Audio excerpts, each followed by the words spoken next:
Welcome to the regularly scheduled public meeting of September 25th, 2017 of the Township of Washington Township Council. Adequate notice of this meeting was given in accordance with the Open Public Meetings Act by the Township Clerk to at least 2 newspapers in January, and this notice has been posted on the Township Bulletin Board and the Township website. Again, if there are any disability requirements, please notify the clerk prior to the meeting, and exit doors are on your left and right. Stand to salute the flag, please. I pledge allegiance to the flag of the United States of America and to the republic for which it stands, one nation, under God, indivisible, with liberty and justice for all. Roll call, please. Councilman Calamari? Here. Councilman Casio? Here. Councilman Sears? Here. Councilman Ullman? Here. Council President Bruno? Here. So before we begin our recognition program, we do have to acknowledge the attendance of our troop 321. The scouts are here. I believe you're here to receive some sort of a communications badge or a badge. Good for you. And the good news is, since you'll have to go to school tomorrow, I'll have to end early tonight. So we do have a recognition program, certificate of appreciation for junior firefighter Joseph Corporal and junior firefighter Joseph Mondano. Madam Mayor? Yes, thank you, Mr. President. Good evening, everyone. Periodically, we like to recognize people who have done something great for their community, and with us this evening, we have 2 junior firefighters. Joseph Caporal, would please stand up and come here, please, and junior firefighter Joseph Mondano. So let's move out here. We have the chief and the deputy chief here. Anybody from the council would like to come also, is fine. Go ahead. So I have a certificate of appreciation for these 2 junior firefighters who were working one day, and a tree fell on Mrs. Keogh's house while they were working, and they were kind enough and effective enough and fast enough to get over there to rescue Mrs. Keogh, who was in the basement.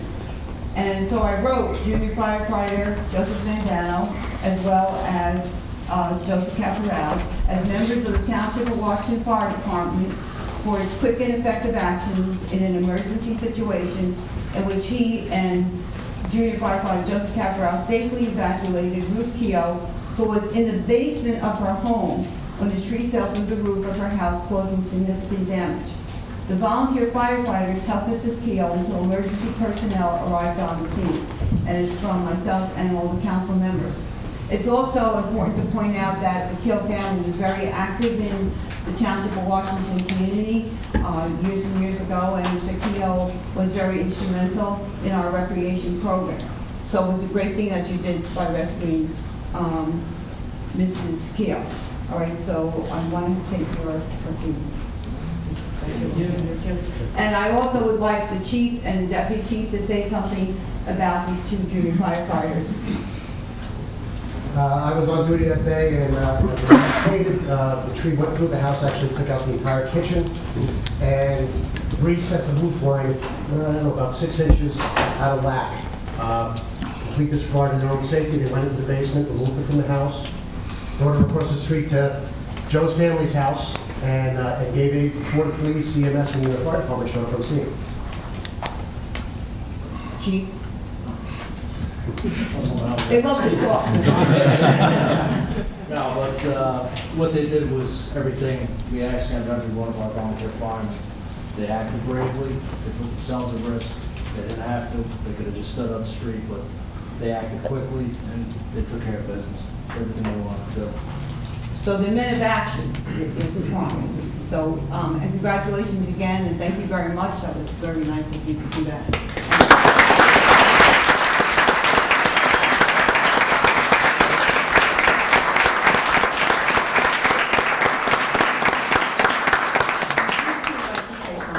I just want to say that, when we heard it happen, we're firefighters, we go in where other people won't regardless to help people.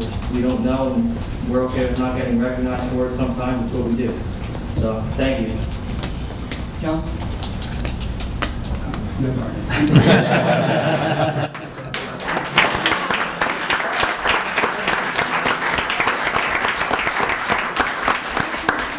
than words, so that was great. And thank you very much for coming this evening. Thank you. And we hope you don't have to rescue too many people. Okay, thank you very much. I hope you took pictures. Yeah. Okay, thank you. All right.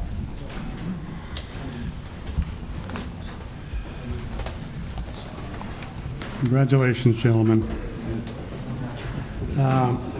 Before we move to approval of the minutes, I just wanted to mention something to the public, that last week my email was compromised, the township email, and hacked into, so I don't know what's going out or what's coming in. So if there's anything that you have my telephone number. By all means, please call me. Thank you. May I have approval of the minutes? Motion, please. So moved. Second.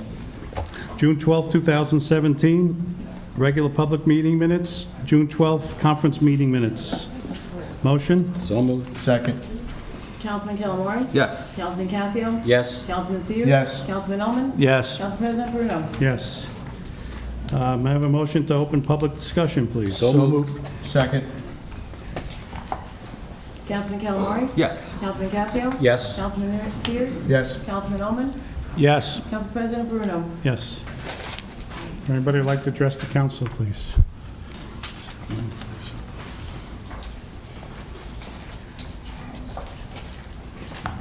You knew I was going to ravish my hand. Wow, I always bring you first. I go to Ray Bernroth, 838 Crest Place. I go to Bergen Field twice a week, usually, to a senior citizen center where we are served a hot meal for lunch for all of $1.25. This is run by the county. Now, why can't something like that be closer to the Township of Washington? You can consider that. The other thing I want to bring up is that as I go over there, I still see the signs that say you must stop for pedestrians and crosswalk.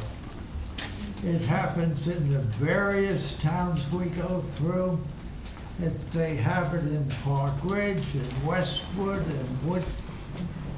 in Hillsdale. The signs are all over the place except the Township of Washington. Let's get with it. We should have it too. Mr. Bernroth, we may surprise you one day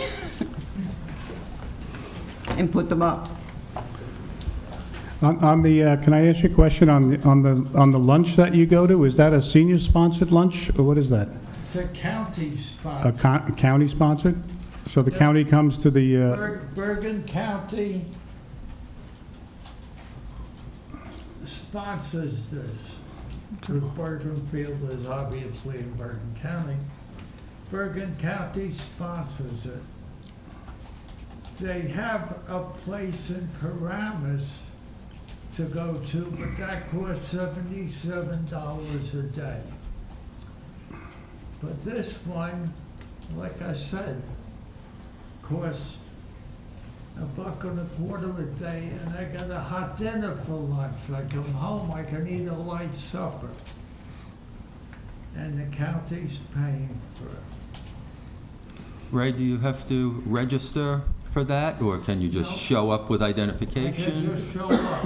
Good. I don't even know I need identification as long as I look like I'm a senior. So you better bring identification then. Obviously, I look like I'm a senior. I'm 77. I look like I'm a senior. Thank you. Mary Ann, is this something we could call the county or to see what, I never heard, I Sure, guess it's a program. I don't know if it's the health department or it's seniors. We'll work together. We'll figure it out. We'll make a call. Okay, thank you. Is there anybody else? Yes, sir.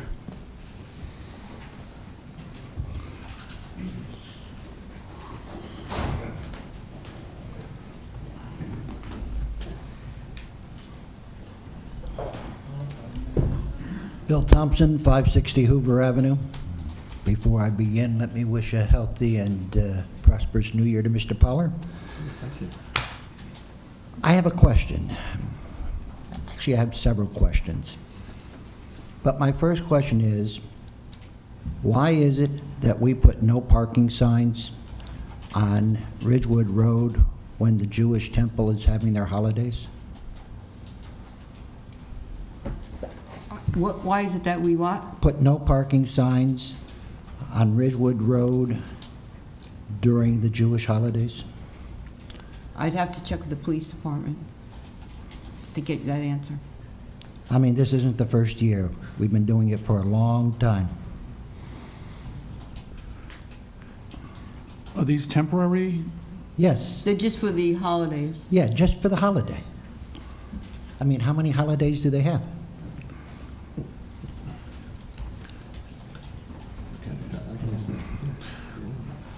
There's only three. I understand that. I was just seeing if the rest of the council knew that. You know, I'm not Jewish. Born-again Christian, saved by the blood of Jesus Christ, who also happened to be a Jew. And I'm wondering if we're singling out a religion here. Because there are no other days that we have those no parking signs there. Second question, why do we have a camera on top of the traffic signal at Pascack and Manhattan? That's not a traffic camera. What is that? That is a camera that measures density of traffic that lines up in a row.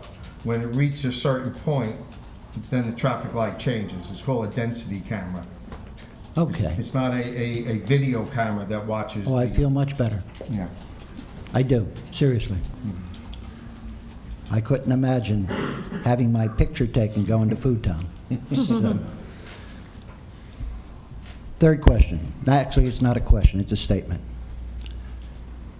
I'm not sure of the address, so I'm not going to impugn somebody because I don't know the address.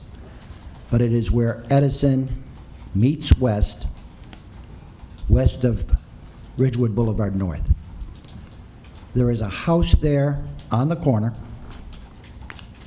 that has had a huge refuse bin. Now, I always thought that these were controlled by time periods, that you could have one of those there. It's been there for 10 years. And I'm wondering why it's still there. There's also a porta potty there. Bob, we've already been working with the subcode official and the building department on that. They have written the owner's letters, and they have told the subcode official that they will be moving into that property sometime in fall. They should be completed with their property. And yes, it's been like that for 10 years. Could you write them and ask them, since they have a porta potty, that they use it instead of relieving themselves on the side of the house during the day? I would pass that on to the subcode official. I'm sure the women that walk the neighborhoods would appreciate that.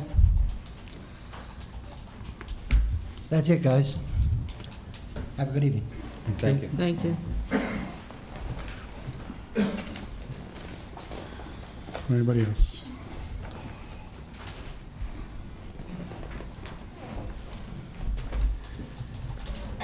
Good evening, Tony Napoli, 447 Prospect Avenue. The topic, once again, is the sewer backflow problem over there.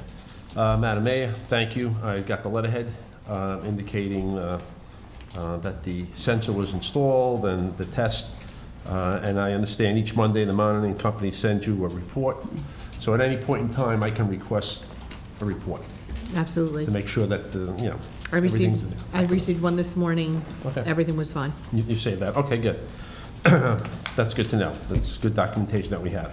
I also, and thank you, Mary Ann, for sending the matrix. The council was all copied on it. Did you happen to get a chance to read it? It's a report from Valamir and Mr. Steele. It's been a while since I've been here, missed a few meetings. but the matrix just identifies 3 scenarios. One, we tried, okay, the inline check valve didn't work out because, in my mind, it was just the wrong apparatus for the problem, okay? I still believe they make something that we can use, but that thing was a catastrophe. The other 2 ones was upgrading the Prospect Street sanitary, that's replacing the pipes on Howard, going to Calvin for a cost of $120,000. And then the other one that I suggested was the lift station sanitary pipe upgrades, and emergency generator, and that was about $450,000, okay? Mr. Napoli, before you go forward, I just want to make sure you understand the 3rd column has not been eliminated. Those are the individual backflow valves for each of the residents, so that has not been removed from consideration. That's different than the singular Really? backflow valve in the manhole. Okay. Well, that cost is totally off base because it's a lot more than $3,000. If you guys were replacing it in the street, right? Okay. Yeah. No, I just wanted you to understand okay, that that's not fine. the singular backflow valve. That's 3 individual Right. backflow valves in the street for each one of the Right, okay. connections. Okay? Gotcha. Okay. Yep. Good. I'm glad you cleared that up. Okay. Okay. Because I thought it was the one that we already tried. Point is, even if you took the most expensive route, okay, that's not even half the value of one of the properties, okay? And I read the pros and cons, and I don't expect to go through all of them. Basically, this was issued last week, basically, almost a week. And Madam Mayor, have you made a decision? Because they're really pointing, it's just you making a decision. So have you made a decision on one of these? Which of the proposals? Yeah. No, I have not. I would hope that I'm going to meet with both of the engineers and myself and the public, and we will discuss it together. When do you plan on doing that? Hopefully either later this week or next week. Okay. Well, my question. You have to tell me when you're available, like we normally do. We make ourselves available, pretty much. But I think, it's not my decision, it's your decisions, okay, which you have to make. And so you guys have to talk to the engineers. I don't know if you had reached out to Westwood, because the pictures I told you of the sewer lift system, okay, that you have here, I think is on their property. It's in the Westwood part of town, on Forest and Lafayette. Forest and Corner. Yeah, so have you, That's on the Westwood property. that's our property? No, it's Westwood. Westwood, so have you reached out to their engineers, find out some information about it? Does it work? How's it, I'm not sure if Vlad did or not.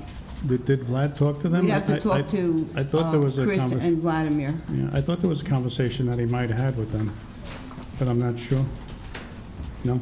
If they Okay. did, I don't know, because I haven't Okay. met with them. Then we'll I remember check. driving by there one day, and they were servicing it. I think they were inspecting the generator, firing it up one time. So I can't say if They it's in do service. maintain it periodically, yeah. Yeah, I can't say if it's in service, but, it seems to me to be a practical solution because it gets us off the grid, coming down the high part of town.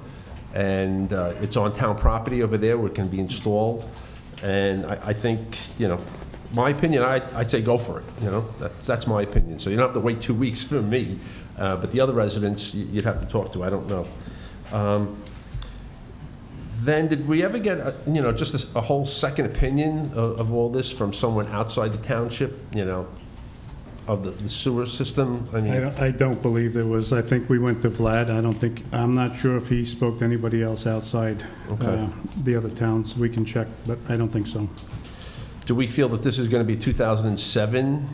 If you decide to go to construction, is it going to be 2007 initiative to start? Is it going to be 2008? Is it going to be this administration or the next administration that comes in?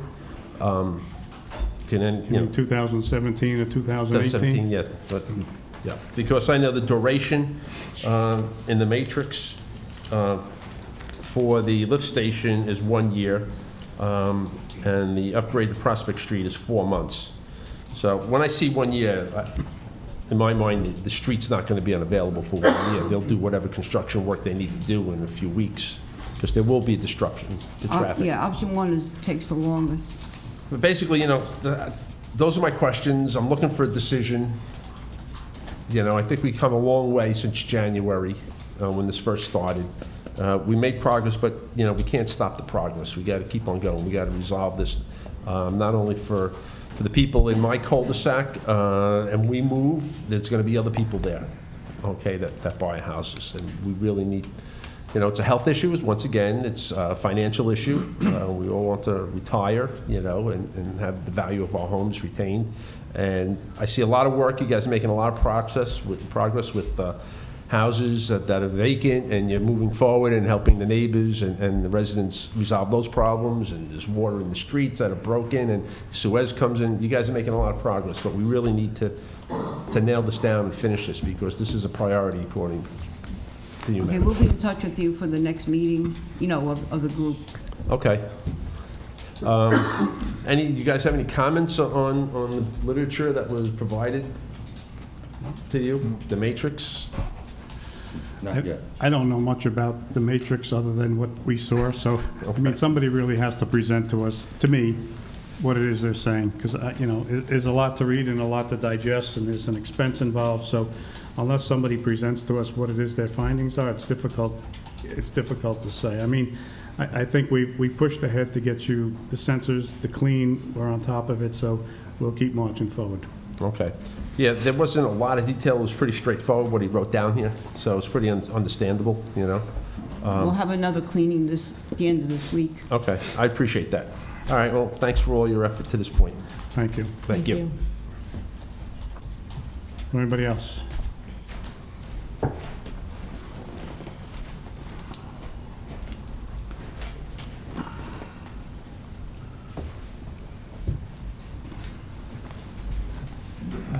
Jim Hanson, 11 Lindenwood Court, Washington Township.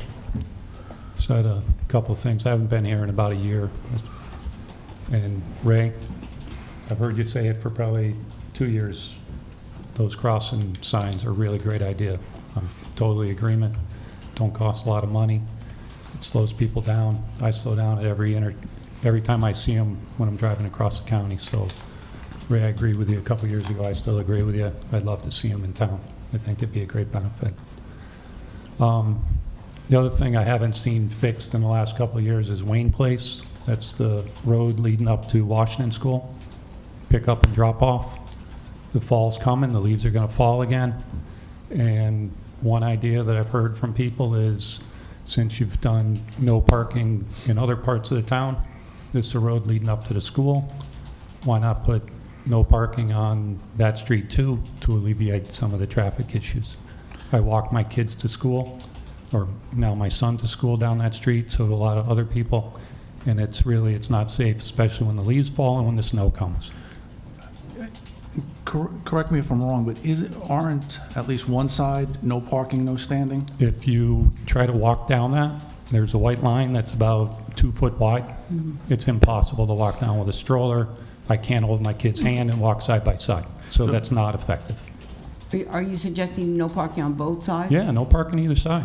I mean, it's, People can park down past the school, they could park around the corner, and then they have a safe place to walk. So I've heard about it for a long time, I haven't seen any action, and I'd like to just keep it on your radar, can you ask Lieutenant Hackworth, because it is, I've driven by there a few times recently in the morning, and it is a complete disaster. On the right-hand side, them lining up, I guess there's a drop-off at the school. Yeah, they have to drop off in front of the school. Yeah, And by the then crossing on the guard. left-hand side, people park and leave their cars. The middle lane is barely passable, so. Yeah, you're doing stuff for the older, Check with him tomorrow. what about the little kids? Jim, in the past councils, we talk about doing a sidewalk there, and we also talked to the DOT about doing safe passages to schools. There was funding available Yeah, for that. safe routes to school, there's Safe funding routes to out there. schools, it The would sidewalks I quali- heard went nowhere, so would I'm well- not gonna bring up sidewalks. It would If you qualify have for no that. parking, you could, right, but that's. Oh, yeah, no doubt about it, but That I'm one saying- seems to be a past issue, so I just want to say publicly that I'm not trying to rehash that. Well, I'm just saying, A this is different what, idea I you know never what we've done in the heard would past, be- Mm-hmm. and we've tried to alleviate the problem, and, we did parking, or no parking on one On side, one side, which was great, but it is a very narrow road. right, as it trying is. to, just saying, take a look at no parking either Sure. side. So thanks for that. Now, the last one's a question to you up in the council and the mayor.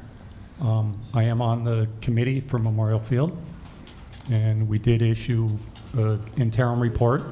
We're talking through a lot of issues. And did you receive the interim report? I looked at the agenda today. I didn't see it on there. Was the agenda modified, so you're going to talk about it? So that's the question. Are you going to talk about the field? We issued an interim report. Is it going to be discussed and considered? It's not on the agenda tonight, but we'll have to put it on for next week. I didn't have any requests from anybody on the council or the mayor to actually put it on the agenda. As you know, I'm on the committee also. And I do know you haven't been at the last three meetings, so I appreciate your being on the committee, but not necessarily because the report attending. actually, I had a vote on what I thought should be done, and my vote was not included on it. So I guess the council didn't feel it was warranted to have a discussion at this meeting, so if it comes up next meeting, we'll put it on. I'm asking because I've seen for a year you guys haven't talked about it. I was asked why I haven't come to the meetings in a long time. I haven't been coming to the meetings because we've been talking about it. So we did ask an issue. So I think we would appreciate that you guys are able to talk about it, because you can't talk about it as a group unless you're here. So I'd appreciate if you'd all just talk about what we put out there. And what we put out there is time sensitive, in that after football season, there's an opportunity to take action. There's no opportunity, really good opportunity to take action after football season. If you wait, then you're not going to be able to do something in the spring. So it is the way things were done in the past. And it was a split decision on the committee. It wasn't full. And no, we didn't include your vote, because you're going to have an opportunity to discuss it and include it again. I don't think The that's mayor- how. the mayor's on I the don't think council that's how the also. vote- And she should have had her vote included also. So the answer to your question is we'll put it on next agenda. I'll ask the council if they want to do it, we'll put it on next agenda. It's not on tonight's discussion.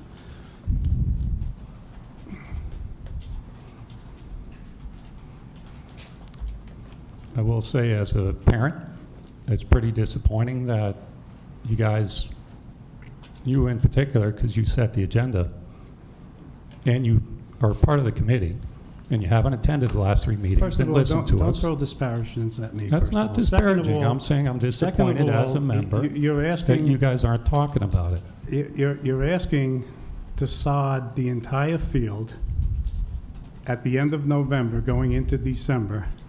You're asking to use surplus money or reserve money and bypass the bidding process. Is that the recommendation, if I summarize it correctly? What I'm summarizing Is that the I'm- recommendation? I'm sorry, just I'm answer the sorry, question. please don't raise your voice to me. I'm not, but just answer my Yes, you actually question. did.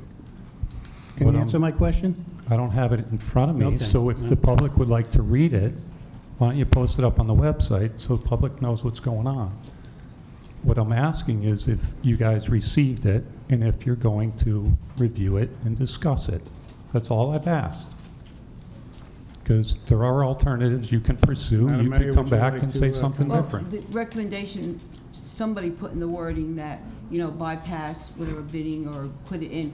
But no matter what, whether we saw the whole field or not, we have to go through a bidding process. So I just don't think, it was only written because I think people who are on the committee don't understand all the laws.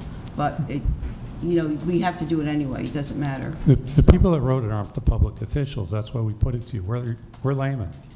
I mean, you know, The language may be wrong. The need is there. I don't think they meant, they just meant go to surplus, but you still have to bid on the project. Mhm. So That would- we would have to You could, follow the how law. you fund it, to accelerate How you it. fund We it know is- you have time constraints. How you And fund to it push is it off different. again is just delaying it to a point that it won't even be feasible. So the fact that people have known the issues coming along and lost track of time, I put it upon the council to know the track of time and when you have to take action on things and when to seek advice. So please just consider it, keep it in mind. If you don't do it now, when are you going to do it? All right. Thank you, everybody, for your time. Have a wonderful evening. Thank you. Anybody else?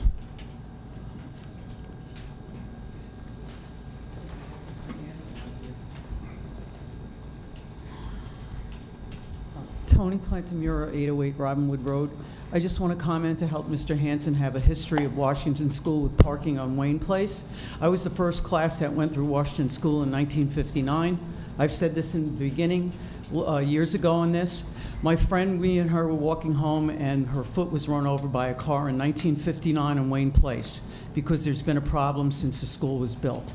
And then in the early 90s, I remember coming to all these meetings, and I formed a committee of concerned people because there was a not safe path there for people to walk. I remember I was the only one, I think, walking my child to school and my husband, and then we let her walk by herself when she got into 5th grade. And I can't tell you how many remarks we have. One, we shouldn't let our kid walk to school. I said, well, I give my kid safety instructions. I want her to be independent. 2, it's too dangerous to walk your kid to school, to have your kid walk to school. And 3, after all that effort of trying to get sidewalks, which will never happen, Mr. Hanson, on Wayne Place because the residents don't want it, even though you do have a grant possibly, all that went nowhere, including, I have all my notes from the 90s on that, if anybody would like to see it, including the police department, who did nothing to alleviate the traffic there. That line that was drawn in this Wayne Place, that white line, is supposed to be a sidewalk for pedestrians to walk in the road to alleviate them from not walking on the residents' lawns because they were complaining that kids would be running on their lawns and walking to the cars on their lawns. So that's why that line, that white line, was drawn in the street, which is kind of comical when you think about it, because when the parents all come there now to pick up their kids all through the years, they park on the white line. So where are the people supposed to walk, the pedestrians? They have to walk in the middle of the street or on the grass. So that's been since 1959. So as far as you wanting anything done, anybody else sitting out there that thinks there's going to get something done to alleviate the problem there, it'll never be done. It's been there since 1959. So I just wanted to give you a little history because I walked it, I did it, I've been through it. Thank you. Bob, I just want to mention Yep. something. I obviously haven't been here as long as many of you have, but I know in the past 6 months, you all adopted a resolution adopting a safe street policy, which is a step that the engineer tells me is the initial step you have to take to qualify for grants. And in the past, the town did not have such a policy, so that puts you in better situation to apply for grants for such a project if you're so inclined. William Ferraro, Thank you. 2556 Cleveland Avenue. I assumed you were finished. I had a comment. I would just want to thank Mr. Sears for providing me with a copy of the report that was issued by Rutgers University Agricultural Experiment Station on the soil test that was done at at Clark Field. There are a number of recommendations in it as to what follow-up should be done to alleviate some of the situations with the soil conditions in terms of maintenance. And I don't know if I assume he has shared this with everybody else. Yeah, and I also had a meeting with the head of the DPW building Okay. to review the requirements on Okay. that. My concern is that my original understanding was that the town was going to undertake the project at the cost of doing this soil testing. And I think Mary Ann had sent me an email to that effect saying she had asked Mr. Lawler to look into that. That was the last thing I knew. And the next thing I know is Mr. Sears had paid for this out of his own pocket. So somewhere between an email she sent me and Mr. Sears revealing that, something fell through the cracks. And I'm just concerned that this will fall through the cracks too and nothing will be done. So I just would like to alert you to the fact that it is out here and Tom's at a meeting. Hopefully the things will get done. The second thing I wanted to bring up was, in today's Pascack Press, there's an article about the proposed new school, expanded middle school, and a series of dates were given as to when they're going to have presentations. About 26 presentations between September 19th and I think the day before the election. One of those dates that they have on there is October 7th, and they're going to do a presentation at Washington Township Town Day. Is that correct? That's not going to happen. Good, thank you. Okay, that's the end of it, okay? Because we go Town back to Day, the same I know issue that it's a came up town last day, year. but we went through a lot of anguish last year Right. with it, and it's supposed to be a fun day where you meet with friends and neighbors and, you know, take Perfect part in agreement. everything, so it's not going to happen there. Perfect agreement, thank you very much. The other thing I wanted, on the first item on your administrative conference agenda is about the road program, post-paving update. I watched the tape of the last meeting, and there was a discussion about possibly having them come back and do additional roads because there was still some money left over. And I think you had mentioned Woodfield Road. Is that going to happen or not? At this point, I'm not really sure. I would like it to happen because we got the $165,000, but, you know, there are a lot of other paperwork that has to be completed with that grant because we just got it.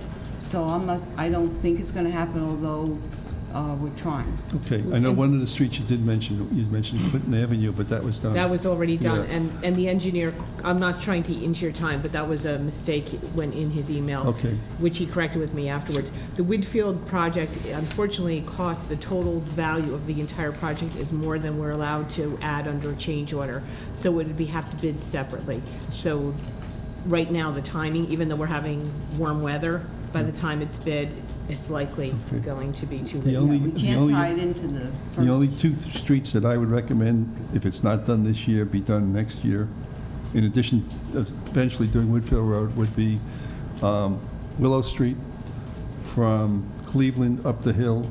At one point in time, either the gas company or the water company opened up the street, repaved there 16 inches, and now it's all splitting up. So it's like the last street that has to be done in that area between where Cleveland intersections Sussex and Washington Avenue, like Cleveland was done, Monroe was done, all the streets, and Cross was done. That's the only street left, and it is in bad shape. And the other one would be the southern half of Sussex Road, the part that was never done, because Sussex Road was done by the curve when that was the first project that was done, but there were other parts of that street, and now they're becoming deteriorated. So just, those two things I would put on the list. We'll have to see what's in the next cluster of streets. And then the other thing I wanted to mention is, I guess it's a policy and procedure thing. I had looked at the audit plan response, and I was just questioning why each one, it seems to be like the rec department, the fire department, and a number of other these departments all have their own bank accounts. And why isn't there like a centralized bank account and give them some deposit tickets? Because the constant complaint was they don't reconcile their books or they don't deposit the checks. That's not their focus. I mean, it's not, they're not county clerks. I would agree. So I don't know whether that's a proposed change that I would think should be considered. It may not be the best thing in the world, but I think it would be, I'd like to see that happen. Okay. Thank you. Bill, I've had conversations with the CFO on that. Yes. Because, I agree they shouldn't be reconciling, first of all, they shouldn't be reconciling their own accounts, number one. Right. And we've been talking about centralizing as much as possible. And I think she's all in favor of having one central account versus all these little pockets of things. So we're looking into that. Thank you. You're welcome. Anybody else? I see no hands. May I have a motion to close public? So moved. Second? Councilman Calamari? Yes. Councilman Casio? Yes. Councilman Sears? Yes. Councilman Elman? Yes. Council President Bruno? Yes. How's Troop 321 doing, all right? All right. You want more?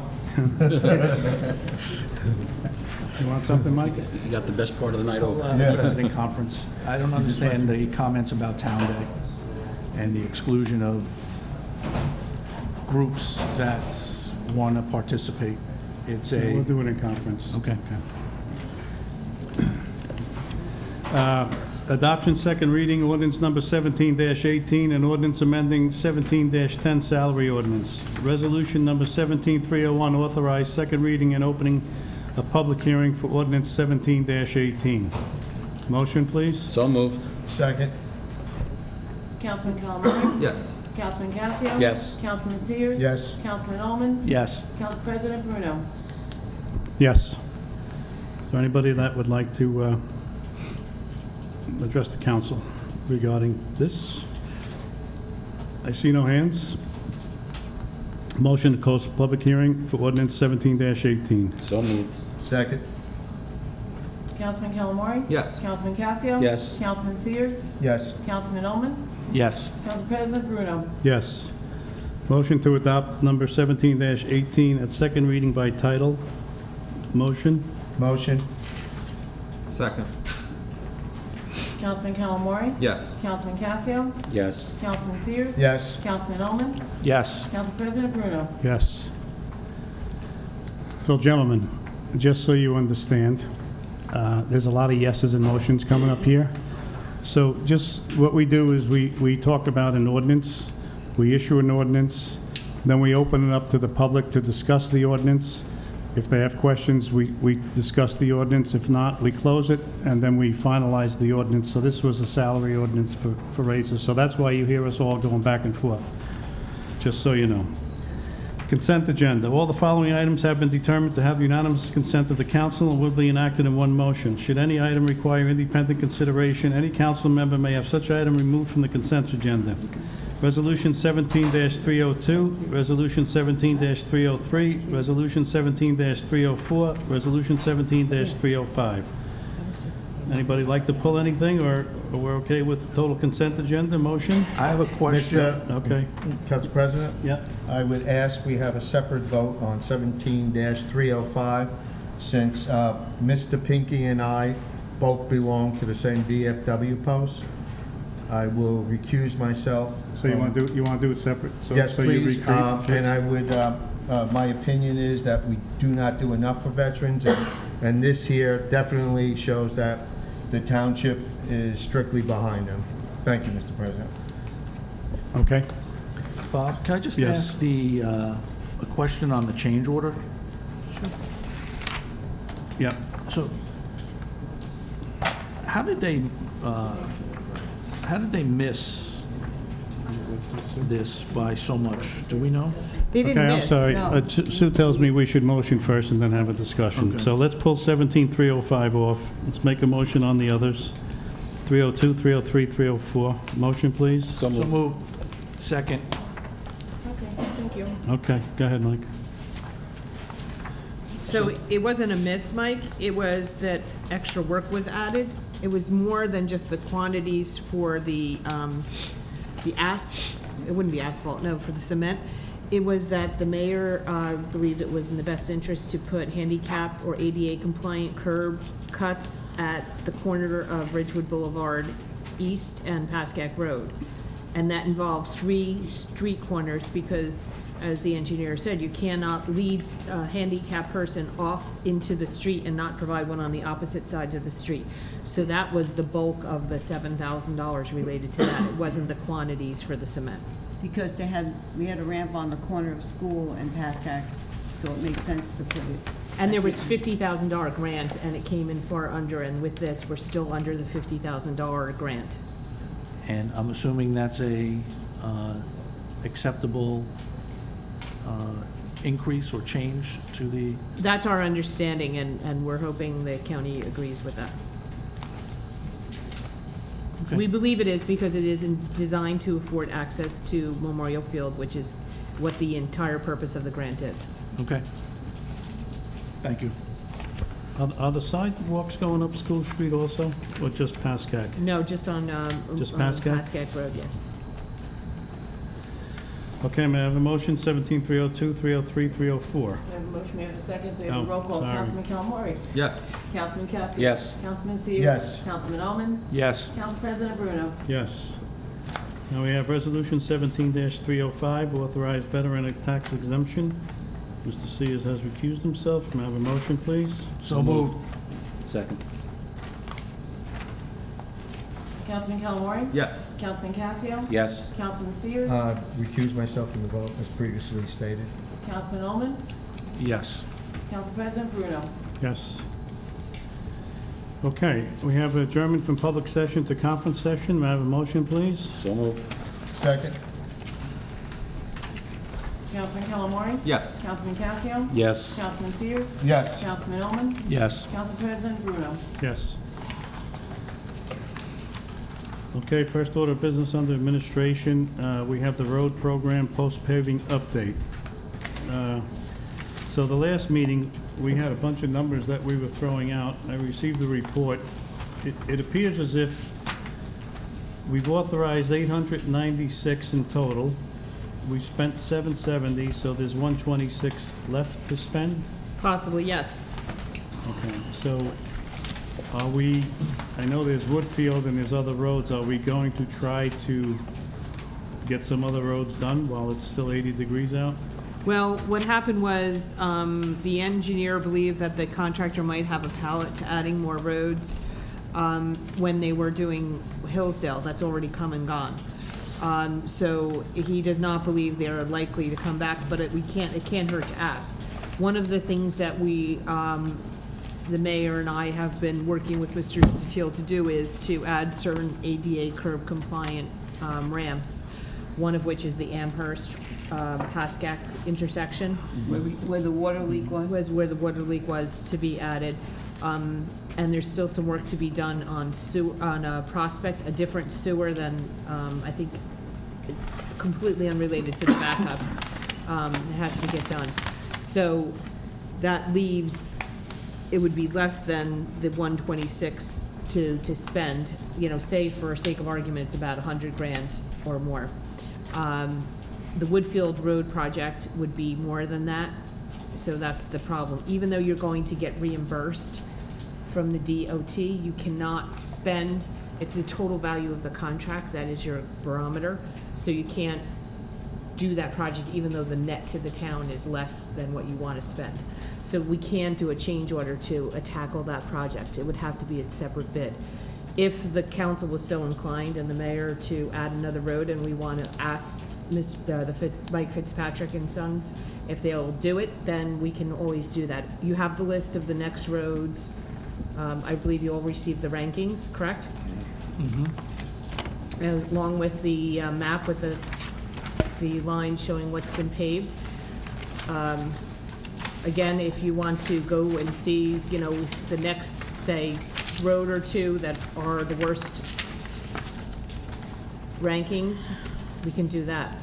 Keep in mind that they are numbers, the rankings, within the rankings, they're alpha order, so it doesn't necessarily mean that a street that's listed before another one is worse. They're the same rankings, they just happen to be, alphabetized, if you follow me. Yeah, I mean, I guess it would be helpful if we knew the cost of trying to sneak a few other ones in, but I guess we should, if we have any other streets, gentlemen, that we'd like to add, we can just send a note to Mary Ann and see what the cost is, and then see if we can get Then we'll somebody get you in. the price, because Huh? I said if you send in. But Woodfield, we know we can't do. No, but I'm saying, but like for Woodfield, I know it would be an extra 30,000. We'll get you the extra amount for the other streets to send in, Okay. and then we'll take it from there. Yeah, well, I'll tell you right now, like the worst ones, there's Woodfield, which is obviously we have a grant for, Madeline Court and Lafayette. I do know that the Lafayette Avenue one has been, the engineer likes to reserve the worst one to set ourselves up well for getting a grant if you really have to show, and that's a heavily traversed road.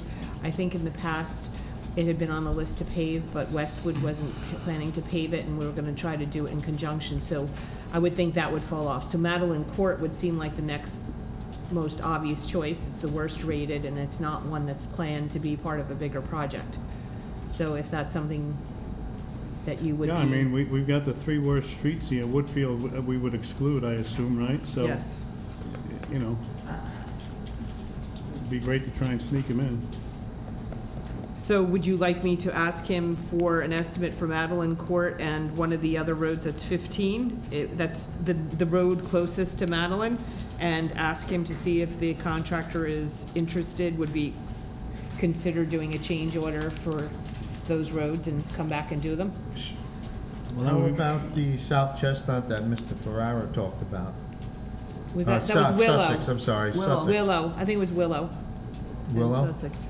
Well, they're not rated, that's, But Willow's rated a 16 on this list. and there's ones that are rated worse. 16 is higher. 16 is better. The ranking is higher. So you have Amherst, Barry, and Lincoln Place. Madam Mayor, what did you think about doing, we talked about Holt Terrace last time. Yeah, We know it's a very small street, we know it's a private, I think it would quote-unquote, be private like street. 17 or 18,000 approximately. You know, it's very small, maybe we can sneak that in there since we have to Yeah, spend that would be good. as many of the dollars as we can, you know, if we have to squeeze some out, let's consider Is that one. Amherst- I don't think it's on there, though, I don't No, see it's it. not. Amherst is in the next ranking, is the next worst after Nothing against the Madeline. people on Hall Terrace, but I think we should find out if that's a private road and It's not a private It road. used to be, and I think we've paved it in the We past. paved it before, but Wow. even go back in the annals, it's really not a private road. You know, so, you wanna get if And you wanna also get an analysis Amherst, of it, where Peter, we- I'm fine with if that. Yeah, I just don't like saying we've done it in the past because. Of course, if I know, we don't wanna set continue to repeat precedent. mistakes, right. Sure. So I'd like to get clarification beforehand, I if think we don't already should know it. include Hull, also Amherst, because we're gonna put the ramp, the ramp there, and we just fixed this. So I think that's a Sure. natural place too. Okay, so let's, Mary Ann, if you can get a determination on the type of road that is, maybe Ken knows? Well, Okay. actually, originally, I had been relying on the engineer's prior surveys, had it listed as a private road. I do notice it's listed as on this rating sheet, but it's not nearly as bad as most of the roads on here. It's in the green section if you look at it. So I don't know why that would jump ahead of the rest of them. Okay. I mean, if you walk it, it's Well, pretty- because they pretty did good. mountain, so it's Yeah, it was right there, they should have done it then. Okay, so Whatever. you'll let us know. We'll let you know the price. Okay. So what are we getting the price of? I need direction, Madeline Court, and then the one of the three that are rated 15 that's closest to Madeline? That would seem to be, That would be my opinion. okay, And maybe Amherst, okay, where we're putting the ramp. okay. Okay, thank you. Okay, next up, the gentleman in dress blues.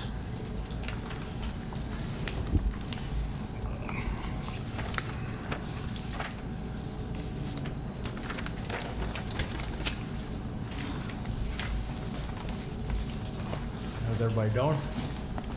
We're doing okay. Just bring your microphones close so we can hear you, All right. please.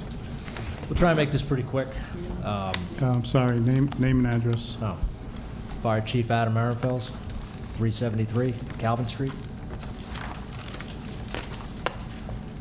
Deputy Chief Pete Nseta, 519 Monroe Avenue. Really got just a few things to bring up, and then really a lot of questions heading into next year, so that we're not wasting time like we did for my year. We're almost 2 years now as chief, so Pete hits the road running next year and doesn't really waste much time.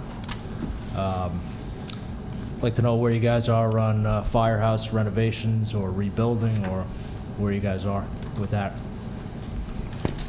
So it's on the agenda. I would probably say we're not anywhere, to be Okay. honest with you. You know, I think just so you understand,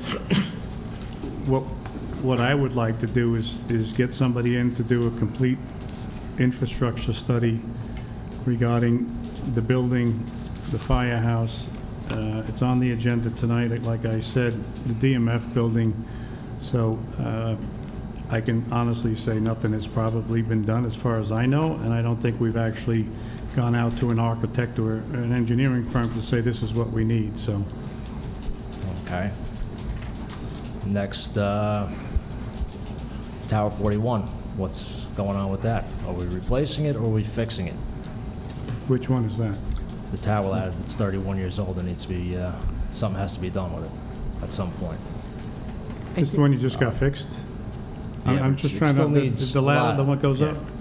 The ladder's in That was service. from the budget, our budget meetings, that was on the agenda. Yeah. Tower ladder 41.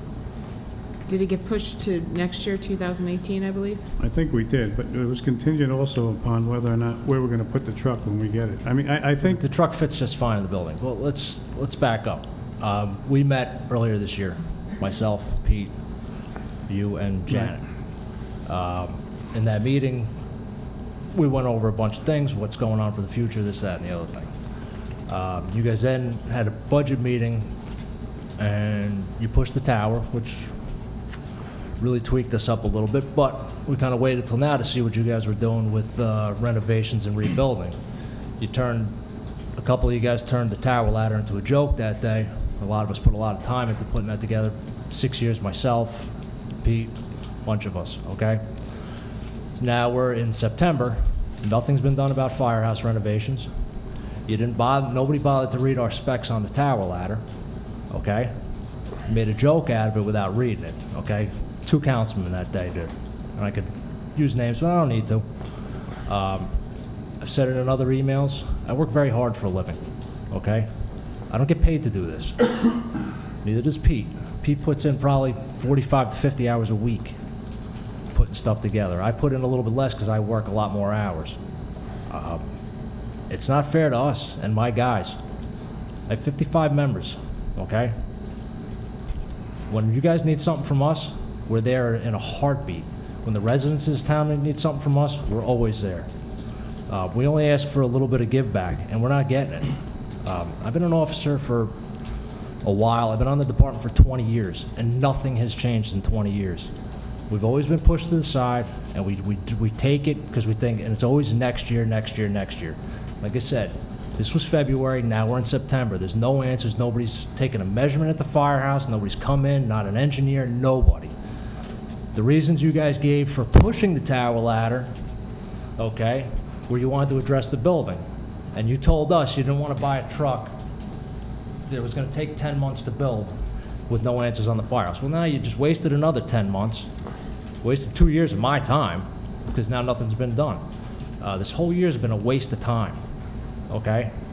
What we went through with the chief's car earlier this year, the repairs to my rescue truck that took over a year, 369 days to be exact, to get one door replaced. Let me see what else I got here. I mean, it's ridiculous. My other chiefs that I talk to, when something breaks, they send it to the repair shop, it gets fixed, and it's back. Us, it's got to go down, get a quote, it's got to come back. This is out of control. We have to be able to, and I'm sure I'm not the only department. I just happen to be the only guy that has short time that really has nothing to lose here. We waste so much time here, nothing ever gets done. Last August we were here, and we were told you're going to get a chief's car. We're now in September, over a year later. Where's the chief's car? We were told to buy it, and then that was taken away. And then it was all of a sudden, it was this, it was that, it was the other thing. When people had plenty of time to do their end of the research, we do our part. We spend hours and hours. I waste vendors' time. I spend time. You could ask Pete. We just spent an entire weekend apologizing to our vendors down in Wildwood because they don't even want to deal with us at this point. And like I said, it took me a few months to calm down after listening to some of the stuff that was said about us at that budget meeting, okay? Trust me. There's some other things I could bring up today. I'm not going to do it, but if I'm pushed a little bit further, it's going to happen. You waste his time. You waste my time. You wasted Chief Bill Billius' time before me. Not you guys. When I say you, I don't mean that. I'm not trying to throw this on any one in particular person here, but it's been a downfall for years. Jamie Powell before him, Chris Meyer, Jason Guger, and so on and so forth. Guys just keep wasting time. And now you got engine 44 is now 23 years old. It's going in for a major repair, and behind that, it's going to be another major repair. That's going to be 25 in another year and a half. Now you wasted all this time. Now you got to have a 32-year-old truck, a 25-year-old truck that's supposed to be getting replaced, and a building that's still falling apart. So, any answers? Anybody? I'd just like to say that I've been vocal in stating that we need a new firehouse. I believe it should go right where it is because the residents there are used to the traffic that a firehouse brings with it and the noises and all like that. And I've had on the agenda the past 3 or 4 agendas to find out if the ambulance corps would be interested in moving into a new building at that site. So, that's my opinion. I don't think we need to look at every property in town. I think that one is well suited, especially with the right traffic signals to come in and out, added to Washington Ave. The people there, most of them bought their houses since the firehouse was there, so it's not new to them. So I disagree that we need to study all the buildings and all the properties in town to relook for another place for it. mean, like I said, I'm just looking for what is gonna help his 2 years as chief be productive. You know what I'm saying? That's all I'm looking for. I'm a pretty easy guy, and I've been pretty easy for like a year and 3/4 so far. But what's gone on this year, and you guys have been on some of those emails. You see what's going on. It's tough doing our job. We have full-time jobs, and then we gotta come do this, you know? Getting Rex through everything else takes time. We understand. We're not like, I said it last year, we're not the only game in town. We understand. There's fields that need to be done. There's a DMF that's got to be handled. Police department's got their issues. We got our issues. You got roads that need to be fixed, parks, everything. We get it. We're not the only people in town. So we're not asking for, you know, everything to be fixed in a day. But when something breaks, we need it fixed right away.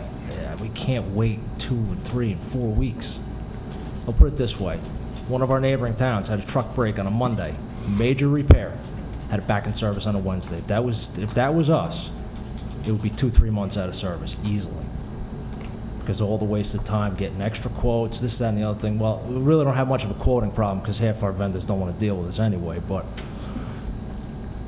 you know what I'm saying? We've managed to aggravate everybody we deal with because they're either not getting paid or they won't deal with us unless they have everything in front of them ready to go because they're sick of trying to beg for money also.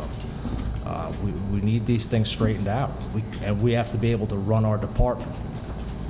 We put in recommendations on things, and then, you know, like you take the rescue truck, it's a prime example. All the problems with that, and then it was thrown back at us. There was a problem with the door. Everybody was on the email. They painted the inside. It was thrown back at us that we screwed up the wreck. We actually have the original wreck that says that there has no color for the interior. So that was their screw up, 100%. And then they managed to destroy all the wiring inside the truck. I don't know if you saw the pictures of that. But if we went to the proper body shop, a body shop that works on fire trucks, we wouldn't have had that problem. So when we recommend something, we're not doing it because we're getting like kickbacks in our pockets. You know what I mean? We're doing it because we know what we're talking about. You know, I don't tell you guys how to do your job. You know, I don't expect, unless any of you guys do plumbing for a living, I don't expect you to come on my job and tell me how to do mine. You know, I spend a lot of time schooling myself and learning the fire department. I train all the time. I get my young guys out on the road training all the time. Pete does also. This is what we do. We don't ask for any money. We don't ask for anything out of it. You know what I mean? We don't want the fire truck so we could like hang out on it and bring it to our houses and party. They're here for the residents of this town to be safe. That's our job. 365, Christmas, New Year's, whatever. We're out on the road, and that's what these you got. You know, I don't know how many people live in town. 10,000 plus. They're depending on us to do our job. And when we don't have the proper tools to do our job, it's a scary thought for us, especially the chiefs. Everything falls on us. If a truck fails in the field or equipment fails in the field, we're the ones that got to eat it. You know what I mean? We make the hard decisions. We have to send people in, and we have to be able to bank on our equipment work all the time. That's why they're there right now on Monday nights. You know, Tom knows that. He's been a fireman for like 40 years. Almost 40 years. I don't want to date him. But, you know, and he's an ex-chief, so he knows the burden to bear as a chief. That's really all I have. I'm sure Pete has a few things. No, Chief, it's just, again, we're going to be coming into a new year, and we just don't know where we stand. To start over again, everything we discussed, you know, it's just, we're taking 2 steps forward and 15 steps back. I know we discussed, I mean, the firehouse has been the big debate. Can we get somebody in? We talked about the radio system. That is, from when I talked to Hooper, Chief Hooper, I'm sorry, you know, we had consultants come in, and again, now it's off to the wayside because we need money to have someone come in and look at the town. I'm sorry, that was a closed session conversation, so I just don't want you to go too deep with it. Yeah, it just, you see, we're coming up with ideas, and then we're just hitting roadblocks, and we're just stumbling backwards. So we have a brand new year coming. It's going to start over again, and we just don't want to be in the same place again. Comes to next September, we're going to be coming back here going, where are we at? What are we doing? we need a director, an actual director. I mean, Janet fills the void right now, but we need a director for us to go between us and you guys. That's why we need a director. Stuff like that. It's just, we're just falling apart down there, and we're doing the best we can, putting stuff together, you know, keeping it going, but, you know, there's a reason why trucks are supposed to be done,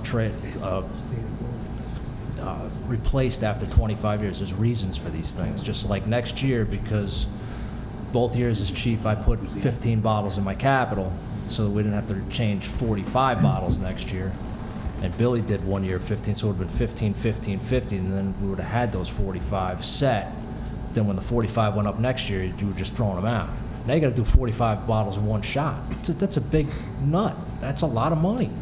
And you could have just broken it up over 3 years. So then in 15 years, you know what I mean? That's what we tried to do, but it's, well, I'm not going to do it until it actually breaks. And that's half the problem. When we get our PM list back, well, we're not going to fix that till it actually breaks. And then it breaks, and now we're out of a truck for like weeks and weeks and weeks. We got to wait for the repairs. We got to wait for this. We got to wait for that. You know, another prime example is our garage door.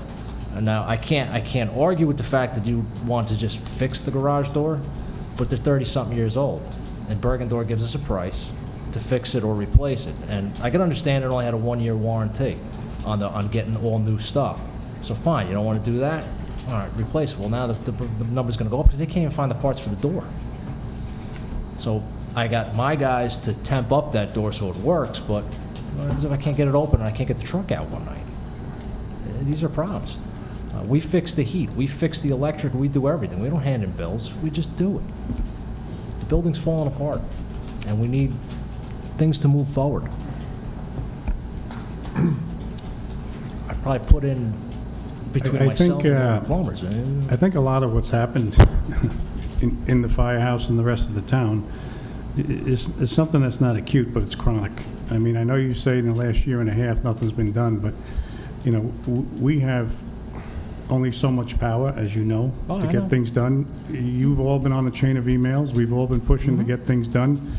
That's why I'm not trying to blame one person. No, I know that, but we went and, you know, I think people need to understand, though. We went and rebudgeted numbers because we felt the original budget that was submitted wasn't complete, so we went back to it to add things, to get the doors fixed, to get the trucks fixed, to get the ladder fixed in service at least, because we didn't even know, I didn't know it was broken at the time. So, again, there's a situation that's been chronic for years, and what we trying to do to fix, you know, we don't have the authority to say, go out and get a truck next week, although we'd like to do that. I know, but we're just I mean, you know, trying the emails go back and forth.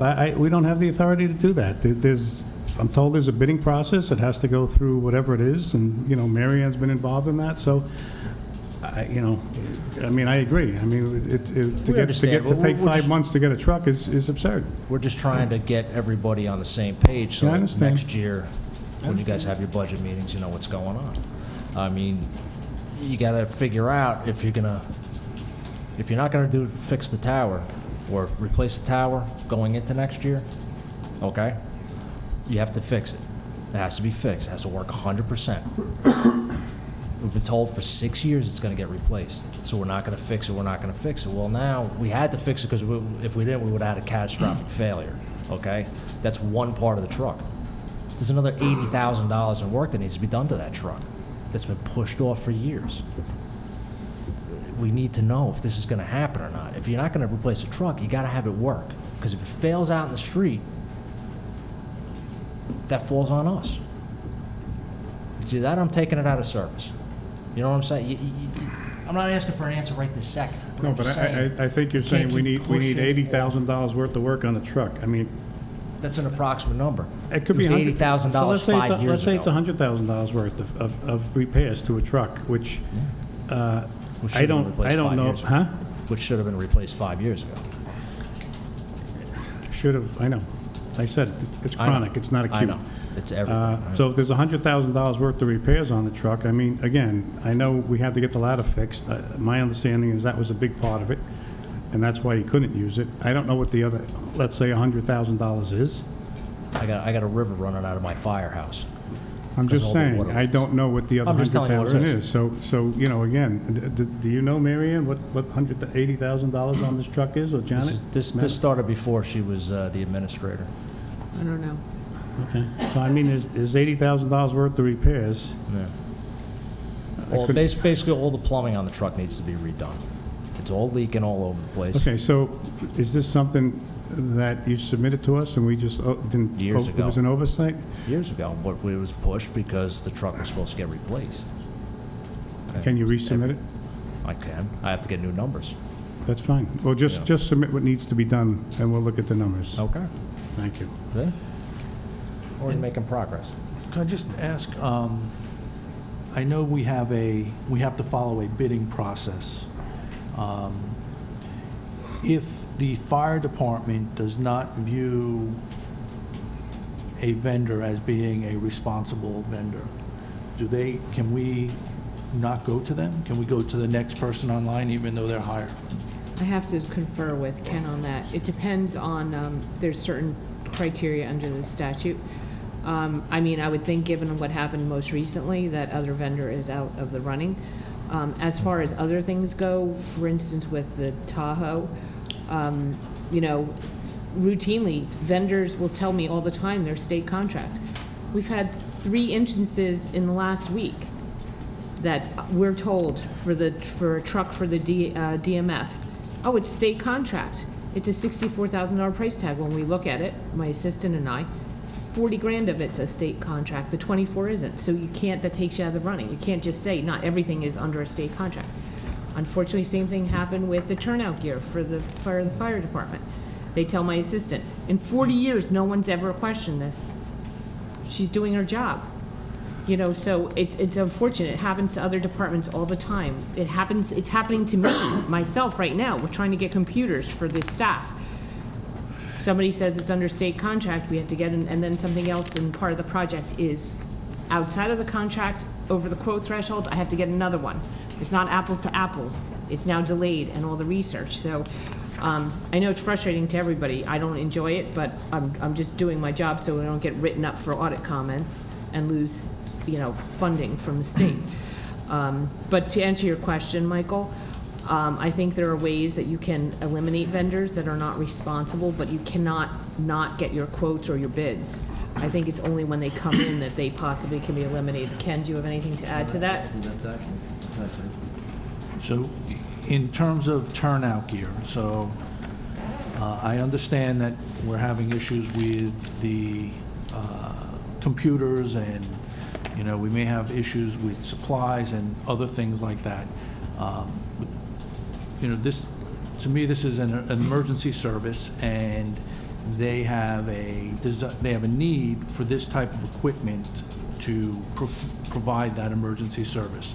And I don't have any background on the turnout gear. I haven't seen any emails. I'm not familiar with it. But if this is, I guess I'm trying to understand why something like that is an issue. Or No, what- that was a problem with the state. The state contract actually expired before we put the paperwork in. Yeah, and when we And they questioned them on it, and then it was put on hold, waiting for the new vendors to put the proposals in. And then what happened was they extended the contract, state contract, but then it was questions that came up as far as some of the add-ons right. that are not listed. If you look at the turnout gear, the state contract lists a jacket and pants, but we add a radio pocket, a flashlight holder. It's not listed in that part of the state contract. So that's why New Jersey Fire Equipment has to provide that before we can to buy it.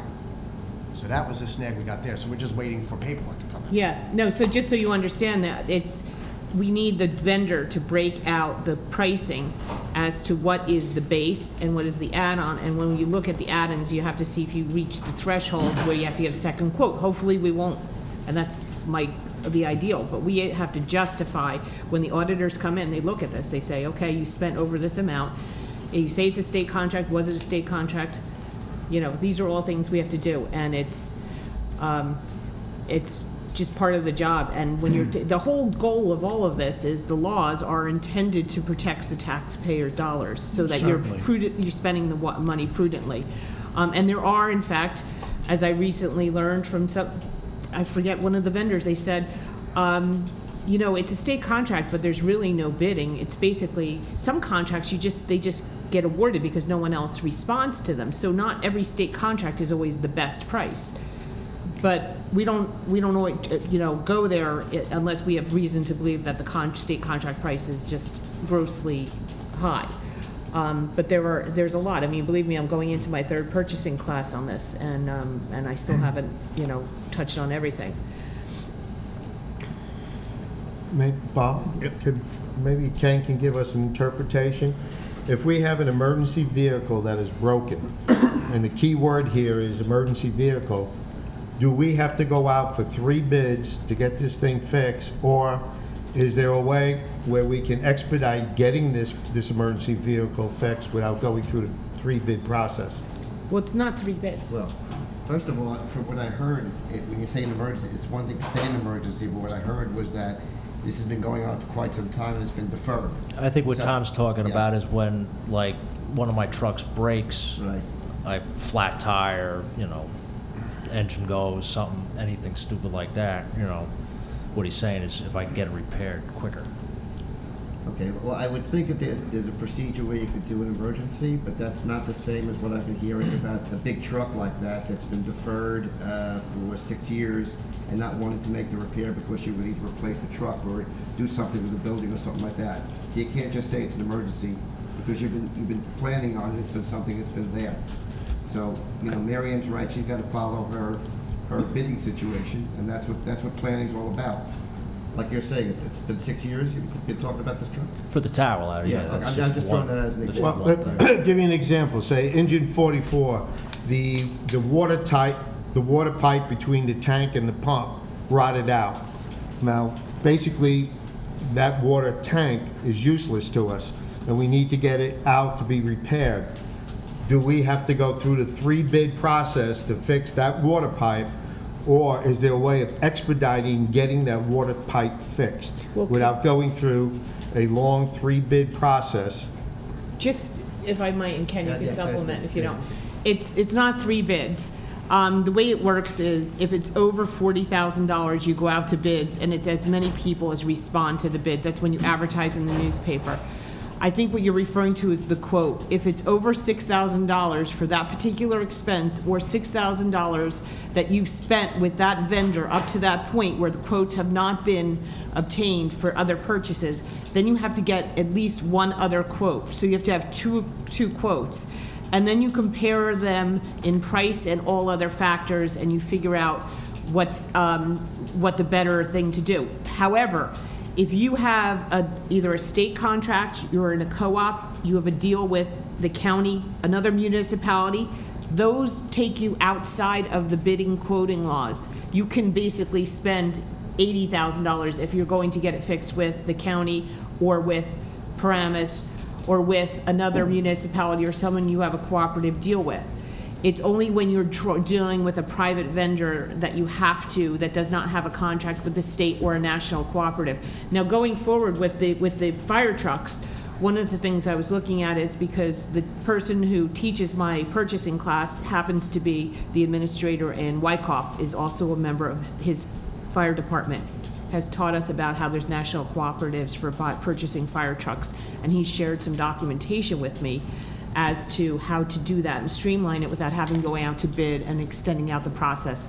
And I actually had gathered that before the budget meetings, and when I realized it wasn't going to happen, it got put to the wayside. So I do have that. So, Tom? But the point is, how do they get that pipe repaired without getting your quotes or your bids, and it's delay after delay after delay? Well, How do if it's fire and safety they want to use, if it's not capable of being repaired by the county or Paramus, and we have to go to a private vendor, and it's more than $6,000, which I'm imagining it is, then we need a second quote. what we already Yeah, have. we already submitted the paperwork for that. That's- For that one's Paramus, already I think done. the maximum was 4,800. They gave us a range, 35 to... Oh, that was That's the one that where the one, purchase order was Yeah, issued. it's already done with Paramus, I'm just waiting to schedule it.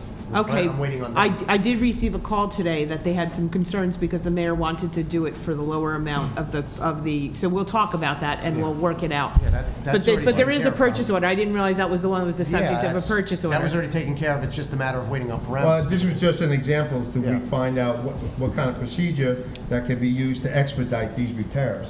Well, I'm gonna tell you right now, with Paramus, and we met with them, the problem with Paramus is, and DPW, unfortunately, they're used to towns coming in and say, here's my truck, send me a bill. Here's a check. So a big delay with them is getting the quotes from them. You know, that's sometimes 2-3 calls, getting Jay or, Right. and then calling Guy, and it's a delay. They just don't like, they don't wanna play by our rules. They have a problem with, they're not used to it. And that's ironic because I actually talked to their administrator at a meeting and he said he absolutely understood because last time we had a truck in with them, I don't know if it was the fire or DMF, and there was an issue about them going over, I think it was a They fire did the truck. repair without even getting permission. Right, and I talked to him, he said, absolutely, no, they should, and he told his own people, you cannot do this any further. I said, we already had this conversation. Yeah. Yep, so they're aware of it, but like I said, the delay from that comes on their end because they just don't wanna, it's easier for them to get any other town to come in and here's a blank check, go fix my truck, and then they kind of put us on the wayside to give us quotes, and waiting for that. So can't we have some sort of, I think I asked this once before, which I call a blanket purchase order, with these parameters, with X amount of dollars for repairs on these trucks, and they eat into the purchase order. So, you know, here's a purchase order for $50,000, you know, go to town, fix everything when it comes in, and you have $50,000. When it gets close to $50,000, we reissue a new purchase order, but we eat into the $50,000, or we eat into a blanket purchase order. I mean, I know. You I know can in do my that, world there's we some can- dangers with that, but no, you can do that, for sure. You can do that, there are some I mean, it's dangers. very simple. We just say, here's your budget. When you know, they know what they're spending. They get to 30,000, we give them 50, then we look at what's left for the 20 and whether we need to add more. I think we brought this up a while ago, and it's, again, it comes in, we discussed it, there's no accountability. How do I know what they're, if they're just saying, yeah, I just spent $50,000, what'd you do for it? You know? No, but you'd have to get, you'd have to get quotes. I mean, you'd have Right, to, you'd have to say, you know. $2,000, or are they charging us $4,000, you know, like, that then was that's- the Because they question last can. time. Because, then that- oh, okay, we have $50,000, as long as we're under $50,000, That's a we're different good to go. story then. That's different. You know, so we're still, there's no accountability where the money's going. Well, it's similar to anything else, and also being in the plumbing field, you know, you're not supposed to take work for a customer unless you give them an estimate. It's not any different, so I don't know why they have such a problem. We'll try to work it out with them. I'll Okay. make the phone call tomorrow, and hopefully All right. we'll move forward. What else, gentlemen? That's really all I got. Chief, before you go, you know, we had in the past put the expendables, like the turnout gear and the Scott packs, they're supposed to be turned over like, you know, a number every year, and that's what we budget every year, so we don't have a big expense one year, we have to replace 20 turnout gear. 'Cause they're expensive. Scott bottles are done when they come up. You know, as and that's per our what we budget. try to budget that way, so we don't have a big expenditure. Gear is done differently than Scott bottles. Gear's in our regular budget. Right. Scott bottles aren't. And that's. Scott hydro testing's in our budget, and that's it.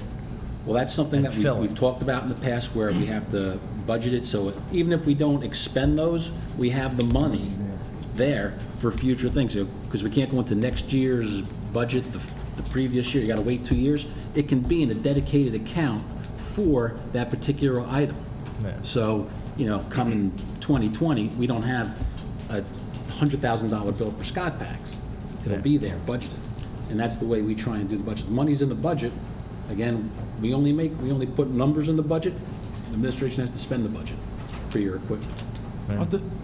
Are the Scott bottles, are they, is the standard changing on them? Didn't we have Life this? expectancy is 15 years. In The 2003. standard is slowly changing over 5 and regulator? a half. Right now, we have 4,500 bottles. They're trying to change everybody to 5,500 bottles. It's a slow process, it's gonna take years.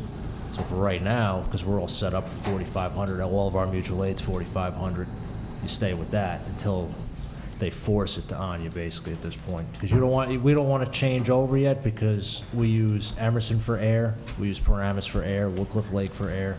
You know, we use other towns to fill bottles on scene, and if we go to 5,500, then nobody can fill our bottles. You want to just, 1 second? I think the scouts are leaving. So- What? Thanks for coming. Thank you. I'm sorry, Chief, just. That's all right. Mike, I think when we use Emerson and the other town, they have these pumping stations that will pump the air into our Rescue 4L where we can fill our own bottles. Yeah. You know, and I believe they're changing over slowly to the newer bottles. The county is what's changing to 5,500. They have a county air truck, and they're trying to push for that truck to be called.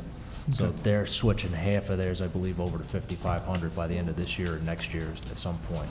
But that doesn't really affect us. It's when our mutual aid starts to change over.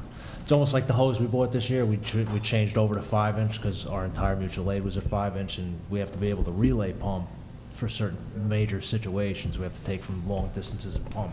And being a 4-inch to 5-inch, you screw the whole thing up. So that's why you change over and you adapt to what everybody else has. Because we all have to work together. Like, I don't know if you saw Park Ridge a couple of weeks ago, they had the guard department fire, and everybody was there. They went to like a third or fourth alarm. You have to be able to work with everybody.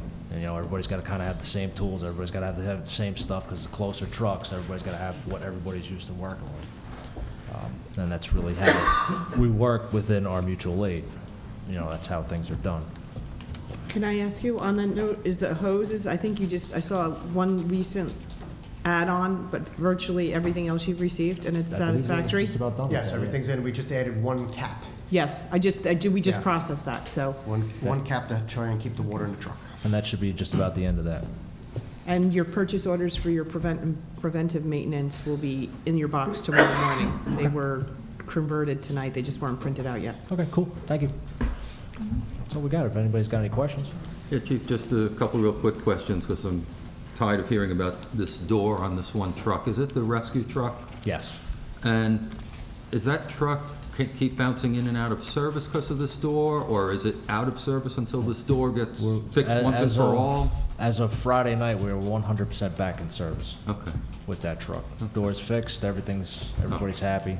Okay. How long was 4.0 out of service getting this door fixed? With all the different times it was out of service, or Yeah. just this last term? No, the overall amount of time. Well, this last trip it was 2 weeks. 1 week they did the door. I went to go pick it up and had the problem with the door sensor. control, and then we ended up finding they put the screw to the wiring harness, so that was 2 It weeks sat at All-American for 2 weeks at the end of June. when they didn't order the parts. When they told us it was ready to go, we dropped it off, which is time-consuming because we got to take everything off the truck.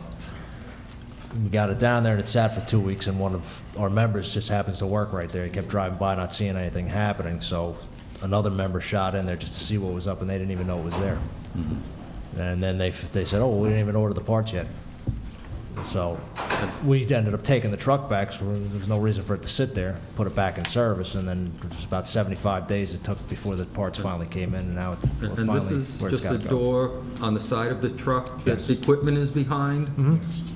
Yep. Unbelievable. Thanks. But that did not prevent it from being out of service when the door Yeah, was we- damaged. Yeah, we basically cleared that cabinet and locked that door when the accident had happened last September. Yeah, I just mean the whole process. that, Yeah, like you just said, the truck was down there for 2 weeks. You know, part of it- waiting on a door. We're not totally It's just clean, hard to squeaky believe. clean in the whole thing. You know, it takes us a little bit of time to get things done because, like I said, we do have full-time jobs, so it's a little bit Yep. rough on us to get trucks running around, going to get quotes here and there. But I sympathize. we gotta follow the process, and you know, sometimes it takes a little bit longer than usual. But at least it wasn't like the truck wasn't being able to be used. Yeah. You know. Like if you had to make a best guess, how many times did you have to take everything out of that truck to bring it for service just on this one door issue? It sounds like at least like 2 or 3. At least 2. At least 2 times. And it's gotta be time consuming to Take do that everything every off, put time everything and then back. restock it, so. And then I gotta get my guys to gotta take their time, go all the way down there, pick it up, bring it, you know, drive it down, pick it up, stuff like that. It's- Thank you. No problem. Thank you. Thank you for your time. I appreciate it. Thank you, Chief. Okay, the third item I have is, somebody had mentioned, the gentleman mentioned about a memorial tree for the late Mayor Rudolph Wenzel Jr. I don't know if we did anything with that. Somebody had asked if we could put a tree in memory of Rudy back when. Yeah, we called his wife Janet because having her send me all his military stuff so we can put him on the Veterans Wall that we just put back up, and then we can do the tree at the same time. Okay, so we're gonna do something. Mm-hmm. Technical Assistant Building Department update. This is the young lady downstairs who's no longer with us, I assume? Yes, it's on the project tracker. Okay. I'd mentioned that we ran the ad and We got resumes some, have come in. I had received, I think, 4 already, just today. Yeah, we had 1, and then now all of a sudden we got 3, right? Okay. The next item is the email security, former employees and a tagline. I know I was pretty hot on trying to get a tagline for a while. I also know there are former employees in the address book, and I don't, after what happened to me last week, I'm not very, very sold on whether or not we have our firewalls or security or whatever the jargon is. So I think this is a critical issue that needs to be addressed from Dart, if Dart's the person. If he's not the person, then, I think, something. We did interview somebody else, so we'll have to see. In the computer quote, Bob, there is something for a new firewall, because the one we have, don't quote me 100%, but the software may be so old it's no longer supported. I don't remember that for sure, but that's part of what we priced out with the computers. Yeah, I mean, we have to do something with this, because this is, I agree. It was 4 consecutive emails and 4 different days, and, thank God the employee did not send information back, but they were asking for sensitive information, so this needs, I don't know if this is you, Marianne, or Madam Mayor, but somebody needs to really make sure that we have the security here. Council, Steve, you want to do your 1033A program? Sure. I sent everyone, or the clerk sent pretty much everything in the packet, the 1033A program. Again, it's equipment that the federal government has. We are able to access it on, some things will be loaned to us, like if we wanted like a Humvee or a rib or a rubber inflatable boat for rescues, things like that. They'll loan it to us. We talked about furniture and file cabinets. They would just give it to us for the cost of transportation, but we need to have a resolution to enter into the program. So at this time, I'm asking if we could have this resolution so we can do this program with the government and get the taxpayers of Washington Township their fair share of the federal dollars coming back into the township. A lot of people look at it, demilitarized items. We're not talking like we're going to buy submachine guns, but the police department does have access to some handguns and long rifles and other equipment that would probably cost us. Do you have a list of this, all list of these what? items, of anything that's available? Yeah, you can go on the website. It'll have a list of all that stuff. There's Okay. uniforms, equipment. Okay, If you go on the website, it'll tell if you. we look it over, or the police department, whoever looks it over, so you said we need a resolution? You need a resolution to enter the program. So can we just get a resolution maybe prepared and It's in there. I get have it one. done, and then when we pick stuff out, Exactly. we have it? We just have that. We So just I have don't to know who- have it ready. And I gotta Right. agree with Dr. Casio. Here. I was on it, last week, Bless you. and they have a lot of rescue equipment. Yeah, a lot. That they will not loan us, but give you. Okay. Like I was down in are you Long gonna Beach pass Township this? over the weekend. They have 8 Humvees down there that are on loan from Is this it? their police department. I'll take one for, So water pass rescue. it, and then we can, So, I would ask the council to pass that resolution as soon as possible. So Ken, it's here in the, did you look This at, would also be a good opportunity for OEMs to stock up on generators and supplies that might be needed for the town. Well, They we also have have military blankets and things like that Well, we can attach we to. ordered some, we. No, but I'm saying we could get it through this grant also. They have cots, Yeah. MREs. I mean, this is the form. I mean, I would suggest that we have each department head Is it sign onto the okay? website and Take a look. see what they need. Council. Okay, so let's, why don't we make a motion to pass resolution number 17 dash blank blank, 307. Yeah, it's in there. I think it's the first page or the second page. Then I'll after the- second that motion. Yeah, and just so we know, the language is here, we'll, I assume, pass it. Ken will review it to make sure that the language is fine. It's standard. We took this one from Closter, right, Sue? Yeah, that's fine. I mean, if Yeah. there's any issues, I mean, it should go through, he should have a glimpse at it. We, So, okay. we cut and paste. We cut All and right. paste this. Did we do second?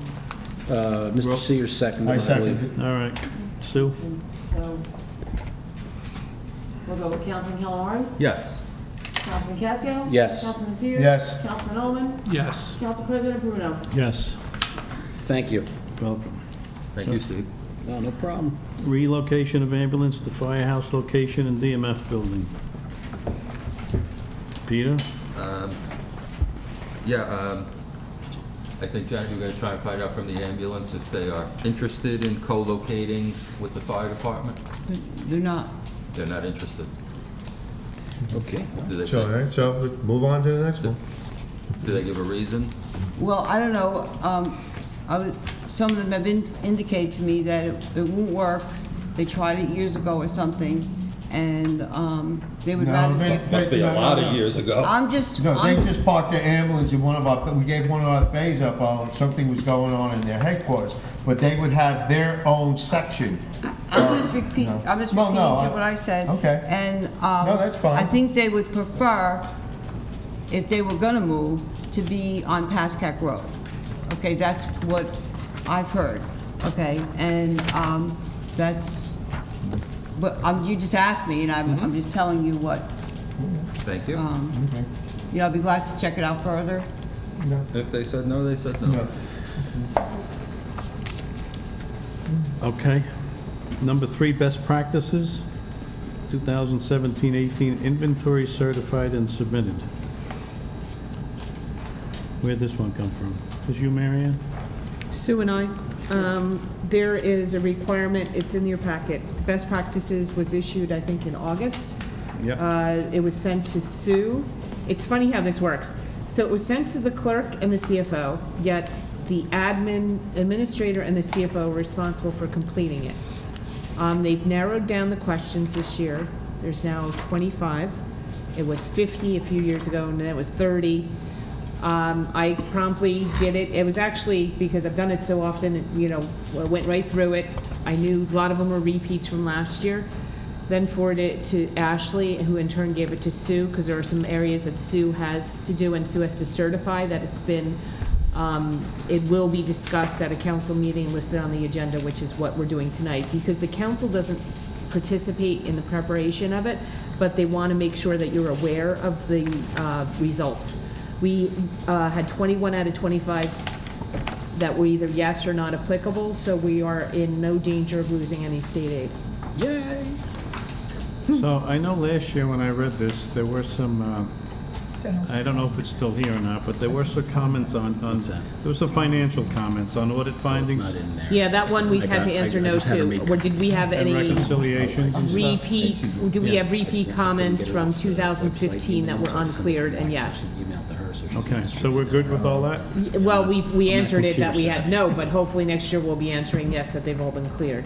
We hope So some of the other ones had to do with things that are in our labor contracts that, we, Okay, so we need to do nothing, this is informational? When it no, comes it's up. informational, digest it. The ones that we had, there's still 4, so there's room for improvement. Okay.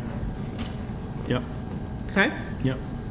Sue, does that satisfy what you need to do? That sounds perfectly great explanation. Thank you. Tiger Grant Program? Okay, I got one. Another program from the federal government. I was talking to Congressman Josh's office about how we can work on that intersection, and he told me about this program. TIGER stands for Transportation Investment Generating Economic Recovery Grants. And basically what it does, they put money into roads, bridges, infrastructure for economic development, ones that are outdated. I think we can really qualify for this That's our with our intersection. You know, especially with the stuff going on up in Montvale with Wigmans and Park Ridge, how our intersection is basically the conduit to most of northeastern Bergen County. He suggested this to me, so I said, let's look into it. So I got a conference call into him at the end of this week to see if we can qualify for this. And I had Sue make a copy for me, and I'll make sure she distributes an email copy to everyone. But if you look through it, especially with our intersection, it talks about the safety of it, where we rate. It talked about the need for a good intersection with emergency vehicles, especially with our firehouse. This would definitely come into consideration for us. So again, So what do we need? I'm sorry. right now we don't need anything. I just want to let you know I'm working on this Okay. with the Congressman's office. Great. I would like you to read through it, Okay. and when you get a chance at your leisure, and you know, and then I would like to ask the mayor. There's a if I- website thing? Yeah, I would like to ask the mayor if I can work with maybe Chief Hooper or Captain Hackbarth with working on getting some of the statistics. There's a cutoff for this year. We have all the statistics. Yeah, there's a cutoff of October 16th. So I really want to get working on it, if I have your permission, Madam Mayor. I'd email you this, but I can't trust your email. Yeah. I don't know where it goes. Do I have your permission, Madam think it Mayor, to goes work to with the India. police department? Yeah, absolutely. No, I'm sorry. She said yes. Madam Mayor said yes. He's asking you for permission to work with I you. gave it to him She already. said yes. Thank you. All right, I'll Class let 3, him know in the morning you're coming. Class 3 Special Law Enforcement Officer. Okay, that's me again. I know I'm busy this time, and I really want to get out of here, but this is a new class of police officer that they just introduced in the state of New Jersey, where it basically lets us, or a municipality, put an armed police officer in our school system, usually retired, okay? He's allowed to carry a weapon. A lot of municipalities are doing it. So I just figured I'd bring it to the attention of the council of something, you know, we'd be interested in doing. I think a little prevention would be good. 'Cause schools are a very, very, you know, soft target, as we've seen in the past. I'd like to harden those targets a little bit. Thank God we haven't had any incidences, but, you know, I'd like to be prepared. So this would be in each school? Usually what they do, they put them at the high schools. Okay. You Yeah, know, and for then whatever they do reason. go around And with some, the- and what they primarily do, at the high they rotate them out, you know, so there's no, you know, I don't think a municipality and a school district is gonna hire, if they had 3 schools, they're gonna hire 3 officers, 3 retired officers. So what Do they pay for the officer? Well, here's how it happens in most municipalities. Again, we're a little unique because we're a regional school system, but what they usually do is, according to the way the law is written, the officer has to be hired by the municipality. And a lot of times, the school system pays the municipality the salary. You know, and what it does, it cuts, since it's a retired policeman, you know, they can't pick up extra benefits and pension. You know, that Yeah, cuts they down have to on, go- that yeah. cuts down on the cost. They can only work 30 hours a week, I believe, whatever the system allows. So there's a cost savings and a benefit to pretty much everyone. So if you look at the law, I had to print out 2 informational packets. Just take a look at it and see what you guys think again and again. Good question. I haven't talked to anyone at the school system about it, if they're interested or not, but I thought I'd just bring it to the council's attention. And Madam Mayor, maybe, would you like to go and talk to them about it after you read up on it? I'll Or? talk to Hooper and see what he has to say. Okay, all right, thank you. I think, Because we have, they do, ours do walkthroughs every day. Does our police department monitor the schools with cameras? Do we have that capability? Like Westwood, because they have that I capability. don't know how much we want to talk about that. Yeah. So we know. What their You can talk, capabilities are. you can Well, talk that's the to, only capability I want to know. you can talk to Chief Hooper tomorrow. Okay. Wait, can I just, I'm looking at this, the literature is an article about a bill that's proposed, and the copy is the proposed bill, but it's definitely been passed? Yes. Yes, it's been Okay. passed. Yeah, it's passed. Okay. I was looking for the actual, the statute. Yeah. I couldn't find it on the, So, I got it. you have, thank you. Okay. In the article that is attached to the Senate bill, it says that the bill allows for either the municipality or the school district to decide who will pay. So Well, I I guess. don't, I think that article's prior to the passage, so. Okay, so again, they might It change Yeah, depends it might that. have changed it, I don't know what. They may is. tweak And that, if yeah. Ken has it, you know. if he Depends could on the pass it along. situation of the officer. Okay, so Steve, you'll follow up, let us know, please. Yes, I will, thank you. Prospect Avenue update, we're done, unless there's anything anybody wants to add? Well, Mr. Bruno, we're going to schedule another meeting with the Okay. residents, okay? Okay, and then I think the big question is gonna be this pumping station on Lafayette and Washington, whether that works for them or not, I don't know. Well, I mean, I are just they don't- I don't suggesting get it. that you find out feedback? Because we can't tap into that. This is, the first column is essentially the same thing. No, I don't think they wanna tap into it, I think they want their own. Right, so Where are you gonna put that? I'm not sure why we need to confer just to see how it's working out. I mean, I don't know, I mean, Tony was asking whether or not it works, is it feasible for us to do for them? Does it work for Westwood, is it a good system? We've, through some of the planning board areas, these pumping stations are not without issue or ongoing maintenance, so. right, yeah, and that's Very what big they, issues. and that's what they've noted. And then the cost, I guess, and then I guess, when you meet with the residents, I mean, is the council then gonna take the recommendation of how is it gonna work? Because it seems like a big spending decision on who's Well, gonna, it is a big spending decision, but not only that, what will really work? So far, every month we do the clean out, and October is the next time we do the actual flushing with the jet. And so far, everything's been very good and flowing, but, you know, we do have to look into it and see what we can do on a permanent basis. When I looked at that, it did not appear that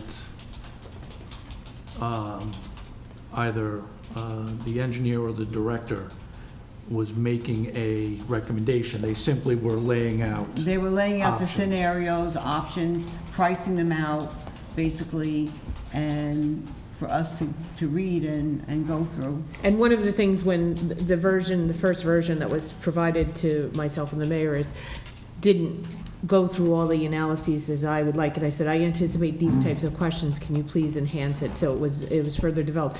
Just so you know, and I think it's apparent, if not, you know, it's implied, if not apparent, that both of the engineers are of the opinion that the methodology that we're currently using is the methodology to use, and they do not recommend any of these three methods, but they realize that the governing body may have a different feel for that. So just so you all know, their recommendation is to at least for the first year, do the TV inspection, do the cleanings, see how we do, because none of these are fail-safe, and they have their drawbacks.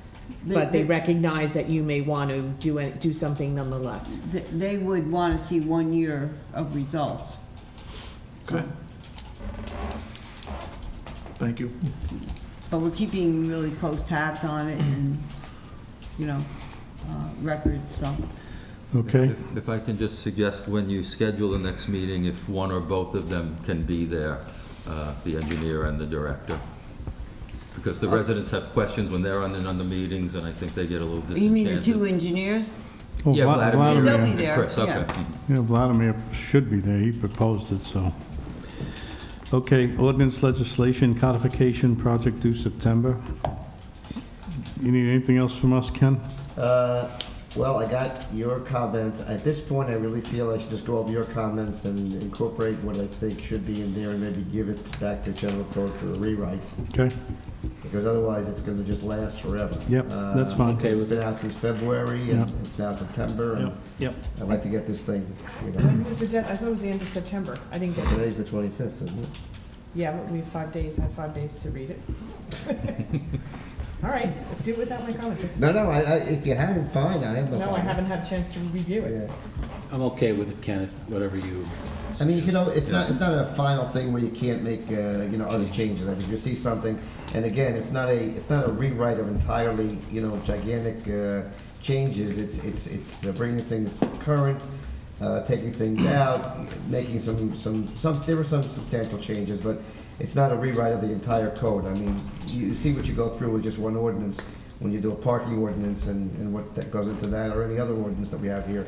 So, it's not the easiest thing in the world. But I think at this point, they went through it, I went through it, it's been out there now. So it might be a good time to, just get a next rewrite. Well, you made your proposals too, so. Yeah, exactly right. I mean, yes. it's what they did and what you suggested or Yeah. not suggest, so you added or left alone, it did whatever, so. Exactly right. yeah. Okay. Just one question, Ken, you didn't go beyond what they brought into the play, so you didn't read sections that they didn't identify, did you, or did you not? I put in some things I didn't Okay. talk about. Yeah, Okay, good. For example, they weren't aware of the chief financial officer as much as I was. Okay, good. And there were other things that I put in there that I felt would be good for our thing. There's also one thing here which I want to add to our property maintenance code to address. It comes out of a little order, but one of the things was, if you remember, there was this issue of the property maintenance code. Could we use that to address issues with sidewalks? Okay. Right. Now, the way it's written now, it's really vague. I mean, it talks about excavations or difficult, dangerous conditions or whatever, but it doesn't put anybody on notice that their sidewalk is their responsibility, okay? So, I looked at the sidewalk section, but then I look at the property maintenance code section, and there's an enumeration of things in the property maintenance code. And so I thought the best thing to do, and this would be perfect for a codification change, is add an additional section to it in the email that I gave to you, saying that lifting, cracking, and disintegration of sidewalks is now going to be a property maintenance code issue. Yeah. So that, if it's 1/99th of an inch, nothing's going to happen. But if the code enforcement officer sees that there's a problem, he can then do the same thing with that he can do with the other things. And I think it would be a beneficial thing. It also puts people on notice. When you give summonses, it's a quasi-criminal situation. You're really supposed to be, people are supposed to have notification that they're in violation of something. And I think if you at least talk about sidewalks, people will know about it, and it'll be a lot more concrete. But that you put in, No right? pun intended? No pun intended, right? But- So I put that in. Yeah, I saw that, and then, okay, Yeah. so that was fine, I thought it was fine anyway. Yeah. But that's just a clarification, because we have been Yeah, I mean, telling yeah. people they have to maintain Yeah, their property, including the sidewalks. I actually But it helps us a little Look, bit. I told Gary, to be on the aggressive side and let somebody challenge Right. the interpretation, and which nobody has. But I think this would be much better for everybody. It'd be fairer to the residents, and it's also a lot better if you have to go into court and have a specific provision like this in there. So how are you gonna word it? I'm gonna, did you see the email? Where's the email? It was adding a section of, I think, lifting, cracking, or disintegration of the sidewalk which creates an unsafe condition, or something like that. It's basically the same language that parrots the other sections of the property maintenance code, so it's okay. good. So we clarify it. Yeah, then, exactly. okay. Right. Lifted, cracked, disintegrated, where the condition therefore constitutes a hazard to persons utilizing same. Right. So, do you know if there are, I don't know if it's engineering is the right term, but what, is, How many? is a quarter inch versus a half inch versus Well- 2 inches? Because I have all three Yeah. on my property. Yeah, I did not get into putting a measurement on it, because I felt that the kind of language that's in there for the other sections about where it's dangerous, where an officer could take a look at that, and maybe something at this high is not so dangerous, maybe something that's up there this high could be. And also in a different situation might be dangerous, and in a different other situation it may not. So at least it gives some guidance, and it's the same kind of a test as the other, some of the other sections. Just a thought.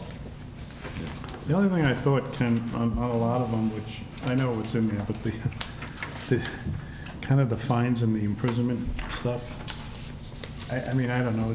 Well, I don't know if we're ever I going to don't- fine and imprison anybody. Well, I don't think, that's standard language. It's I know, really- it's But just- it's something, I don't think the municipal judge has executed anybody recently. All right. So, Yeah, I thought it was like, whoa, I'm going to go No out. budget for so, a gallon. I think he uses good judgment.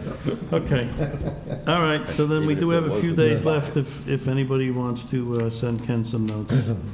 Habitat for Humanity fees follow-up. Okay, so there, I did get an email from JC today. She sent me an email. Basically, she sent me something from Oradell. Wasn't a developer's agreement or something like that, but she's confirming that they posted $10,000. The only monies they posted was for landscaping, and that's what was released. Not exactly the documentation I was looking for, but I mean, she's giving the scenario, and there's nothing to indicate that there was any bonding requirements from Oradell. So it's the question still 10 grand? falls back to you. But there's 10,000 for landscaping, you said? I think that's what she said it was, and there was an email here. That's what they said too, right? I thought it was 10 and 10. Well, no, that was for us, she was proposing. Oh, okay. No, I'm talking about Oregon. But the real issue is, are you going to, waive the bond requirement and move ahead with the project, or are you going to require the bond to be posted? It really comes down to that, because I think it's at that point where you have to make this determination. So if we push on posting the bond at some large amount, their answer would be, thanks very much, we're done? Or I don't know that they're saying we're done, but there was a lot of consternation about the fact of requiring them to post this bond. How much money would they have to put up for the bonds? The problem is, it's, I mean, it's not. Was it's- it that's not- 156,000? That's the cost of the bond? No, that's the premium. amount. That's the amount that the bond would pay. Yeah, it was, total performance, okay, so it would be a surety performance bond of $140,400, cash bond $15,600. So it's not a huge jump for them. It is a huge chunk for them. Okay. Because that money that, I And that's- believe the way it's I- explained, they would be using that money to build the construction. houses. Realistically, I mean, she's saying they would use that money for Okay. to build the situation. And Emerson's just opening up a new veteran center too. Right. And you got Oradell, and I've yet to see anything that the Habitat has failed not building. Yeah. So- I'd let them go without it. I would agree with that. I mean, Okay, I think we need just to take a vote, would be good. So I'll make a motion. What was proposed was they would put $10,000 up as the performance guarantee. Right. And they are responsible for all the professional fees, the engineering fees, inspection fees, and all that kind of stuff, not permit fees. and I'll second the motion. So, just so I understand, we're motioning for 10,000? 10,000 plus the professional escrows. They're putting up a $10,000 bond? No, I $10,000 cash. think they're probably putting up cash. And what, if they fail to perform, what is our recourse?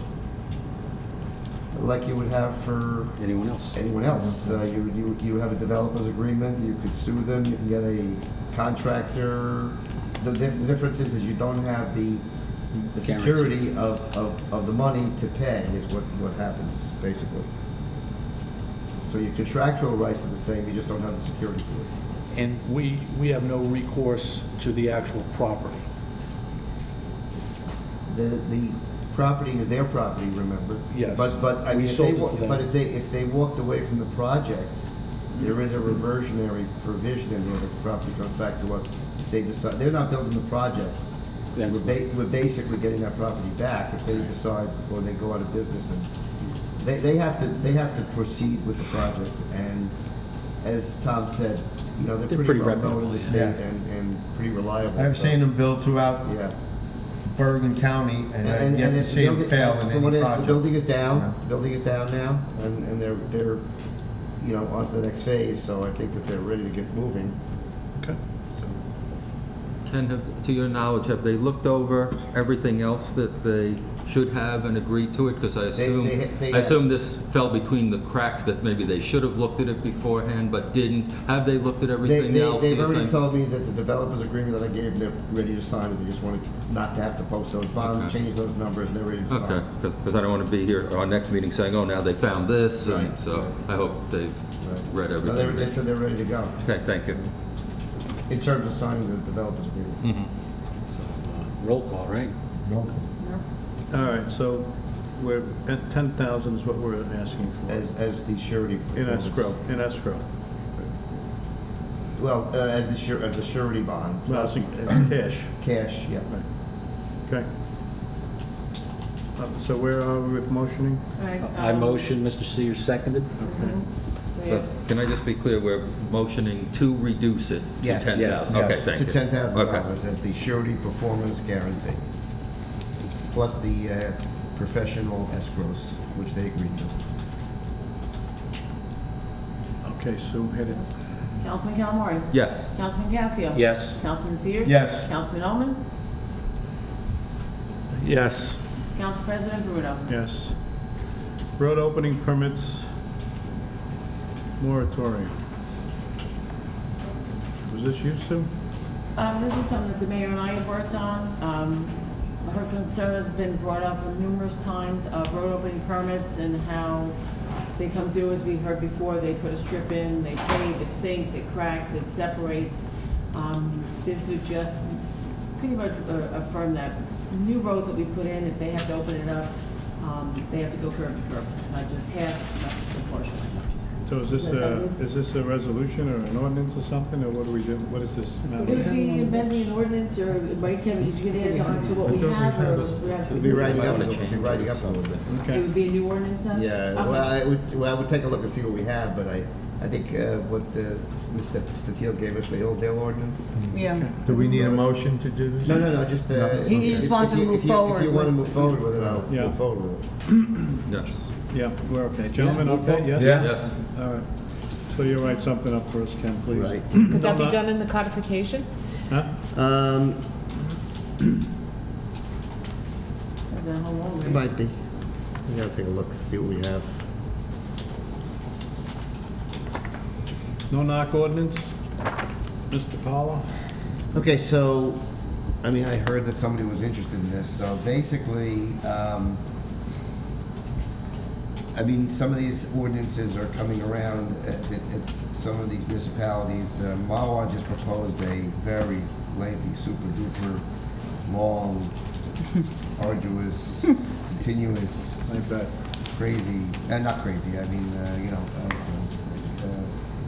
very, very long ordinance. On the other hand, if you take a look at the Saddle River, Quite brief. quite think brief Wood- and, pretty, I think I thought Wood- pretty good. Didn't Woodcliff Lake have one? I That think was Woodcliff kind of Lake, reasonable? Yeah, it's really what you want, if you're looking. Woodcliff Lake, Woodcliff Lake had it for a Well, few years. the last time we brought this up, and I believe Dr. Cassio wanted to make sure that the Boy Scouts and Girl Scouts had the opportunity to knock. Yeah, you know, to tell you the truth, personally, I'm not in favor of a no-knock ordinance. You know, yeah, people are gonna come to your door, they knock, sometimes I gotta miss the Giants game. I wish I missed this week's, but I didn't. But, you know, I'm not in favor, but if you're considering it, make sure we do it reasonable, so if people are doing it for the right reason, to allow them to do so. Boy Scouts, Girl Scouts, Right. someone selling, you know, things for the, whatever. Well- Just make it reasonable. Well, Wednesday, I had a knock on the door, guy wanted to clean my chimney. Then Saturday, I had a guy that knocked on my door that wants to put windows in. And they were just about all at dinner time. Yeah, I think we owe our residents the option to be able to do that. They're entitled to their peace and quiet and not have random people coming up to their door. But I would like to see, the certain protections, as Steve mentioned. Well, here's the thing. I don't know that you can start saying you have a no-knock, but you can let Boy Scouts, Girl Scouts, and... Yeah, it becomes a list. You can't do that. I don't think you can do that. Because then everybody else is going to I want think it. that becomes an issue. I think the approach that Upper Saddle River took is pretty decent, I thought. Just a, When residents would sign up, Ken, for a no-knock type of ordinance, can we let them choose a level that they would be comfortable with, or no? no, Okay. it's It's cumbersome. enforceability It's and. Okay. Yeah, you know, I don't think you do that. So what do we have actually out there? Will you work on that, Ken, or do you Well, have Mawas in Well, mind? Mawa is, Upper Saddle Rivers I in like mind? Upper Saddle River myself. Can we get a copy of that to look It's at? there. It's in here. It's in there. It is, oh, thank you. Did Bob Regan make that? Did you drop it? I'm sure it's I got- airtight then. I got it on the, off the code section, you know. Yeah. he My probably concern dropped with it. this is it's specific to real estate. Right. Specific to what, Michael? I'm sorry, I couldn't hear you. Real estate. Oh, thank you. I mean, I look at HPs, and I don't know, it seems a little broader, but offering that same level of protection in that you're opting in. I think the Harrington Park. I mean, that would be my Choice. my choice, something along the lines of Harrington Park as opposed to Upper Saddle River, which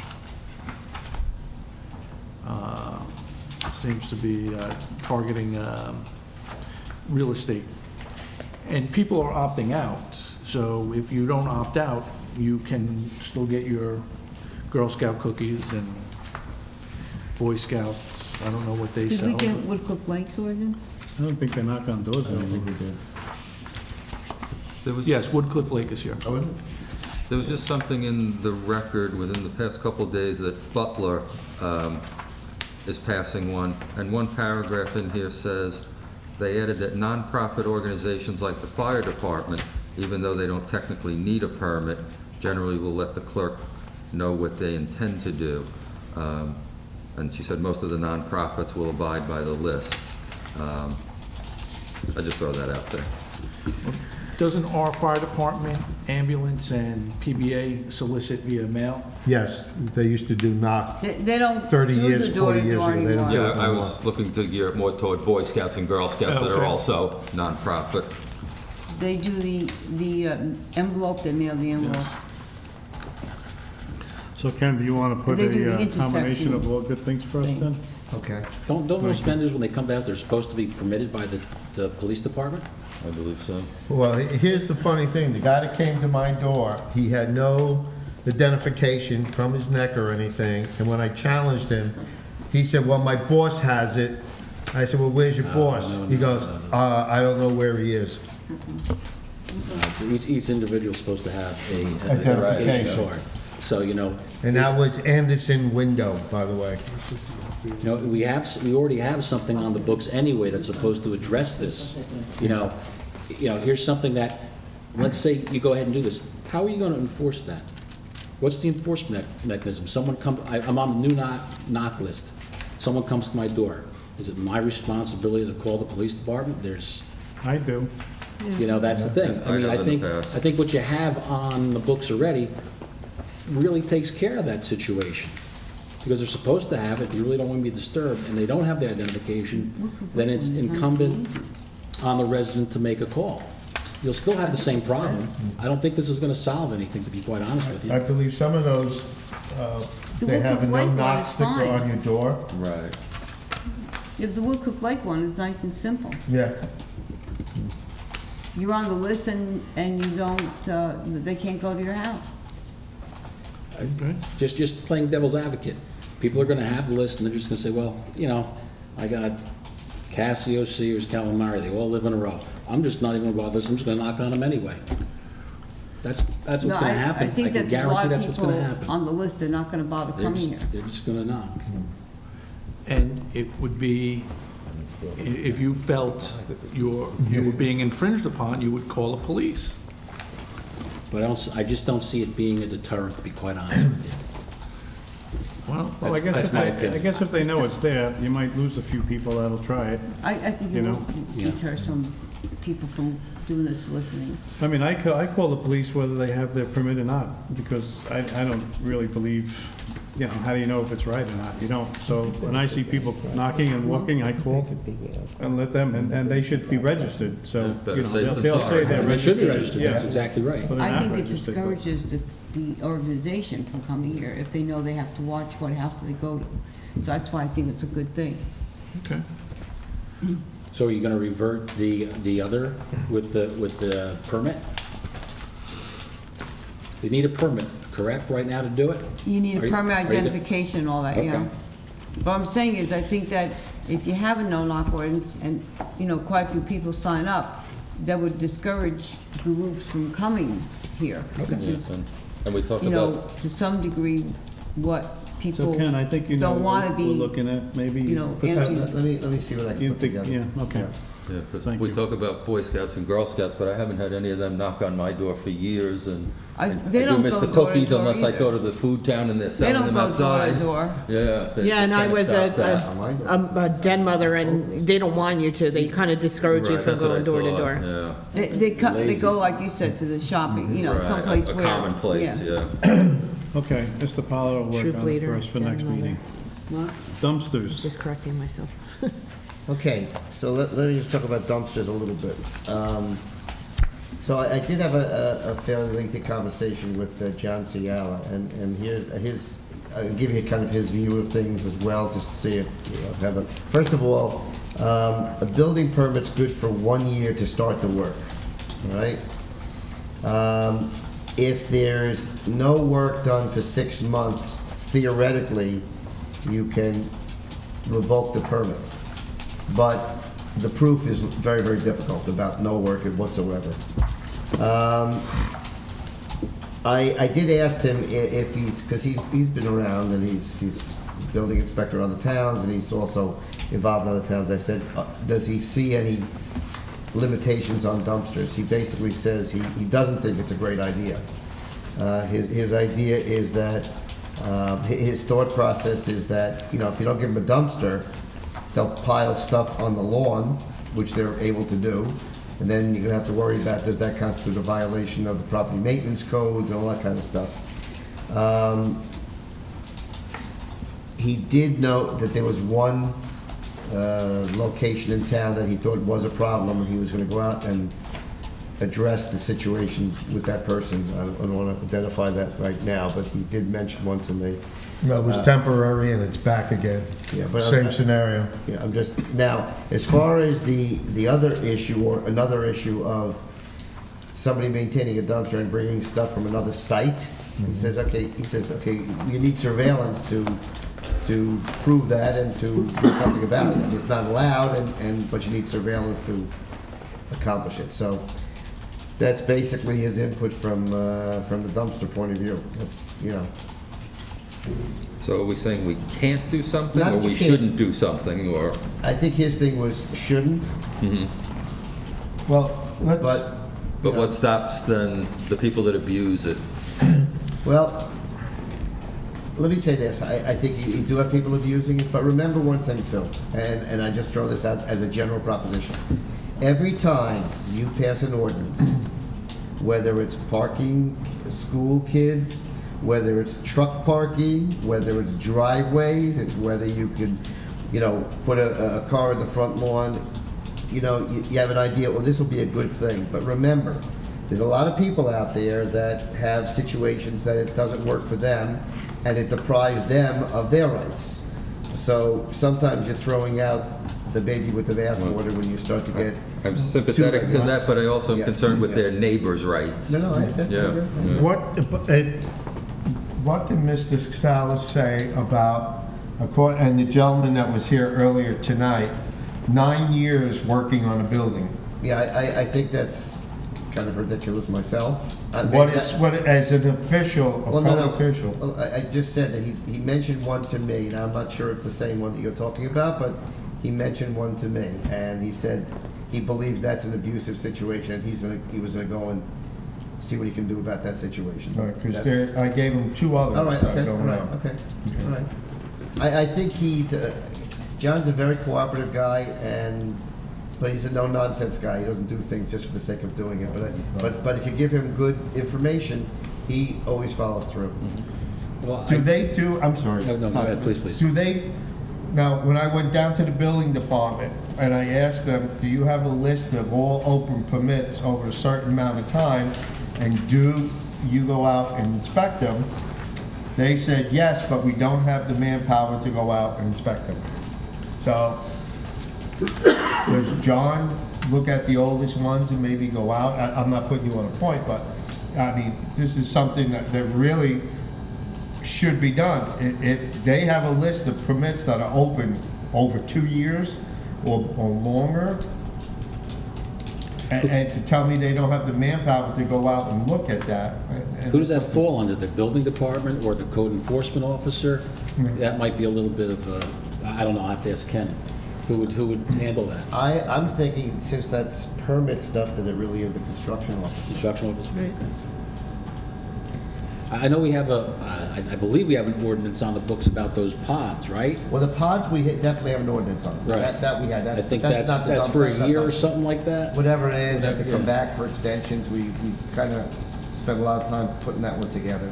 Can it- Dumpsters was something different. Is there anything on the book saying that, about the time permits last? And, something in the ordinances that talk about after a certain amount of time, they're no longer effective, or they have to be closed out within a certain amount of time? Because we have an interest in making sure they're closed out so that the assessment is added and they're on the tax Yeah. rolls. So is there something in the ordinances that sets timeframes?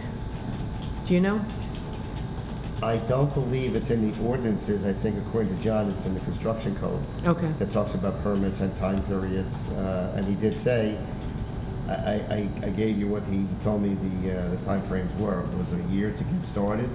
Which I think Or- is in line with, like, when Right. we do Zoning. zoning. But you, I but would you say need, had 2 And years. then 6 months of non-work. do you need to have them incorporated, at least by reference, to the UCC to, I don't think so. you don't, UCC, to no. enforce it, to write it up? No, I think he can enforce it under the UCC. Okay. Can I ask a question? Yeah. Do we adopt the UCC every year? Every year? Or every other year, saying that the construction office, basically what Marion just said, instead of assuming it, but do we ever adopt a resolution No, I saying think that the they... Uniform Construction Code applies, period. All right, but do we pass something saying that we follow along with it, or is it just I don't think we have to an follow, assumption? if he's enforcing it as a construction code official, he's enforcing it. I mean, there are things he can do under that code, and we don't have to say, yeah, go do it. And I imagine also it's probably part of the fine print on the permit. There's probably something on the bottom, you would hope. Just one last question. Do you know, did we do like a stormwater management? Yes. Yeah. That covered dumpsters? They had to be covered, they had to be, Off the top of my head, I don't remember. It was supposed to be the The May- least the May Railroad bid. intrusive spot. The May Railroad bid. They were supposed to be in the least intrusive area of the property. It's a very- it's something. Yeah. So we good? Yeah? Yeah, I think so. Vacant and abandoned property registration. So you can talk about that one. Oh. No, you can talk about it, 'cause I said you didn't read it today. I just got it today.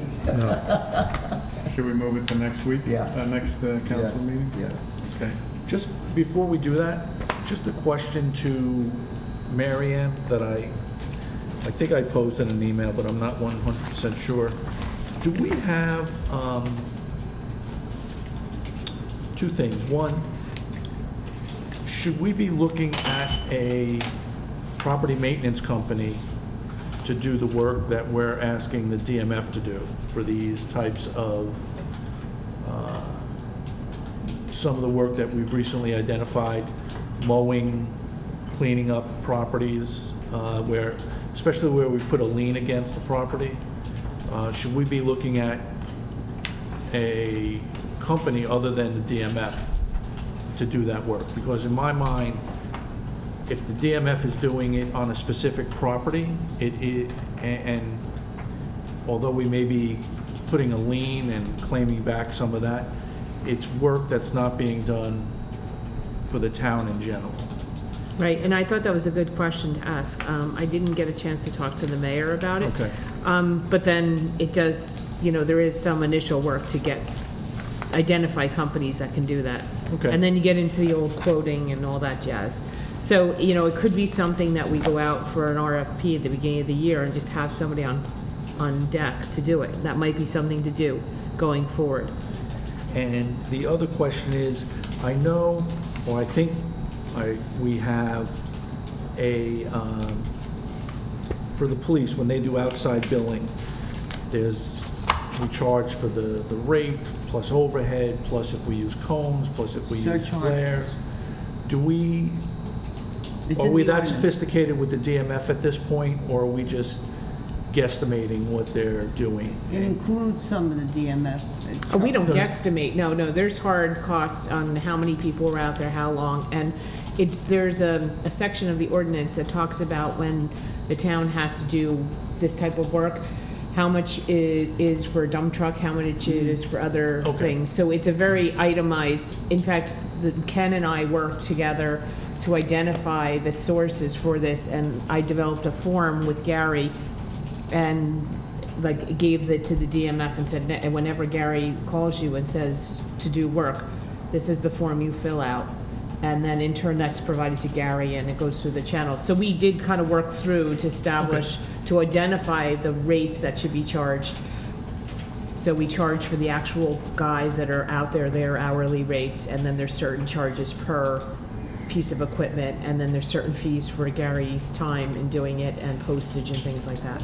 Okay. So it's very particular. It's not by any means, especially when you're going to be, assessing it as a lien, it has to be very concrete. Okay, thank you. Just to follow up on that, are we allowed to mark up our costs, or do we have to charge our costs for that? Or do we charge an administrative fee for any of this stuff, or are we allowed to charge an administrative fee? It is, we can charge what's spelled out in ordinance, and without having it in front of me, I think for this particular property maintenance, I think there may be a 10% upcharge Okay, thanks. to cover they have admin. It to might be follow- 20%, but it's something As that's long as whatever it's it is something. in the ordinance. Okay. Number 8, I put down rescind commuter parking ordinance. I have my thoughts about it, but would like to hear from each of you in terms of what you think. I mean, we got a lot of negative feedback, I guess, or positive feedback, I'm not sure. The police sent the report out. The report said that they hadn't received one phone call in the last 9 months, and I think they issued 17 summonses. I don't have it in front of me, but, so, right now, Sue said, we have 34 people that submitted and 2 new. 36 total, 30. 34 current holders for this year and 2 brand-new residents. And I was there for 2 hours tonight, nobody came in. When is the cutoff? October 17th. October 17th? So any thoughts on this, gentlemen? Well, I think, the information that might have been presented might not have been accurate, and in hindsight, I think I should have investigated a little bit more, and it seems like it's really affecting quite a few people that were going to this system. And I would ask the council to rescind it and go back to the previous ordinance, which is, 223-23 for the permit, going back to the old amendment, which was ordinance 1216. Again, maybe we need to look into it a little bit more with a little bit more depth and clarity, and, I should have researched it more before I voted on it. Well, Are you I saying to go spent back 4 to the weeks. other one? Go back to the one that was previous to it, what was enforced before, and just maybe look at it in more depth. I just have a question for Sue. Sue, did you compare, I know one day we compared the list of people who applied this time and who were members before, and everybody was the same except one? Well, actually, today we had a second one come in. So like we said, as of right now, we've received 36 complete applications. 34 are people who had permits this year, and 2 are brand new. So, and when is the last time they could sign up? October 17th. Okay, and they have to come in physically? Yep. So, are you leaving some of the, I mean, how are you organizing that? I mean, are you, now they have to come into the office according to, I mean, some people did come in already, I guess. But, so if you're going back to the old one, are you making sure that everybody who had one before will have one this time too? The same rules would apply to before the ordinance that we passed. Just rescind it. Not revising it, just rescinding it. So, Well, you'd actually you'd have to introduce the other one. Right. And So that would revoke rescind and that. reintroduce, or? You can't rescind that by introducing the other. Right, right. Repealing the other. Yeah. So what's the proper way to do it, Ken? To go and introduce our old ordinance as a new ordinance. Okay. And in that, it repeals the old ordinance. What number are we up to, Madam Clerk? 1719. 1719? So I'd like to reintroduce, What'd you say, Sue? 17-19. Oh, I thought you I'd like told out the number of to people. reintroduce the previous ordinance, which would be 17-19 for introduction. Is that how it works, for introduction? Okay, so people are not gonna have to come into the office though, in person, in the other one? Whatever the ordinance says. It seems like it wasn't a problem prior. Does You know. the old ordinance say how many we could oversell? 60. I mean, I don't know what it says. Yeah, there was a number, I believe. Was there?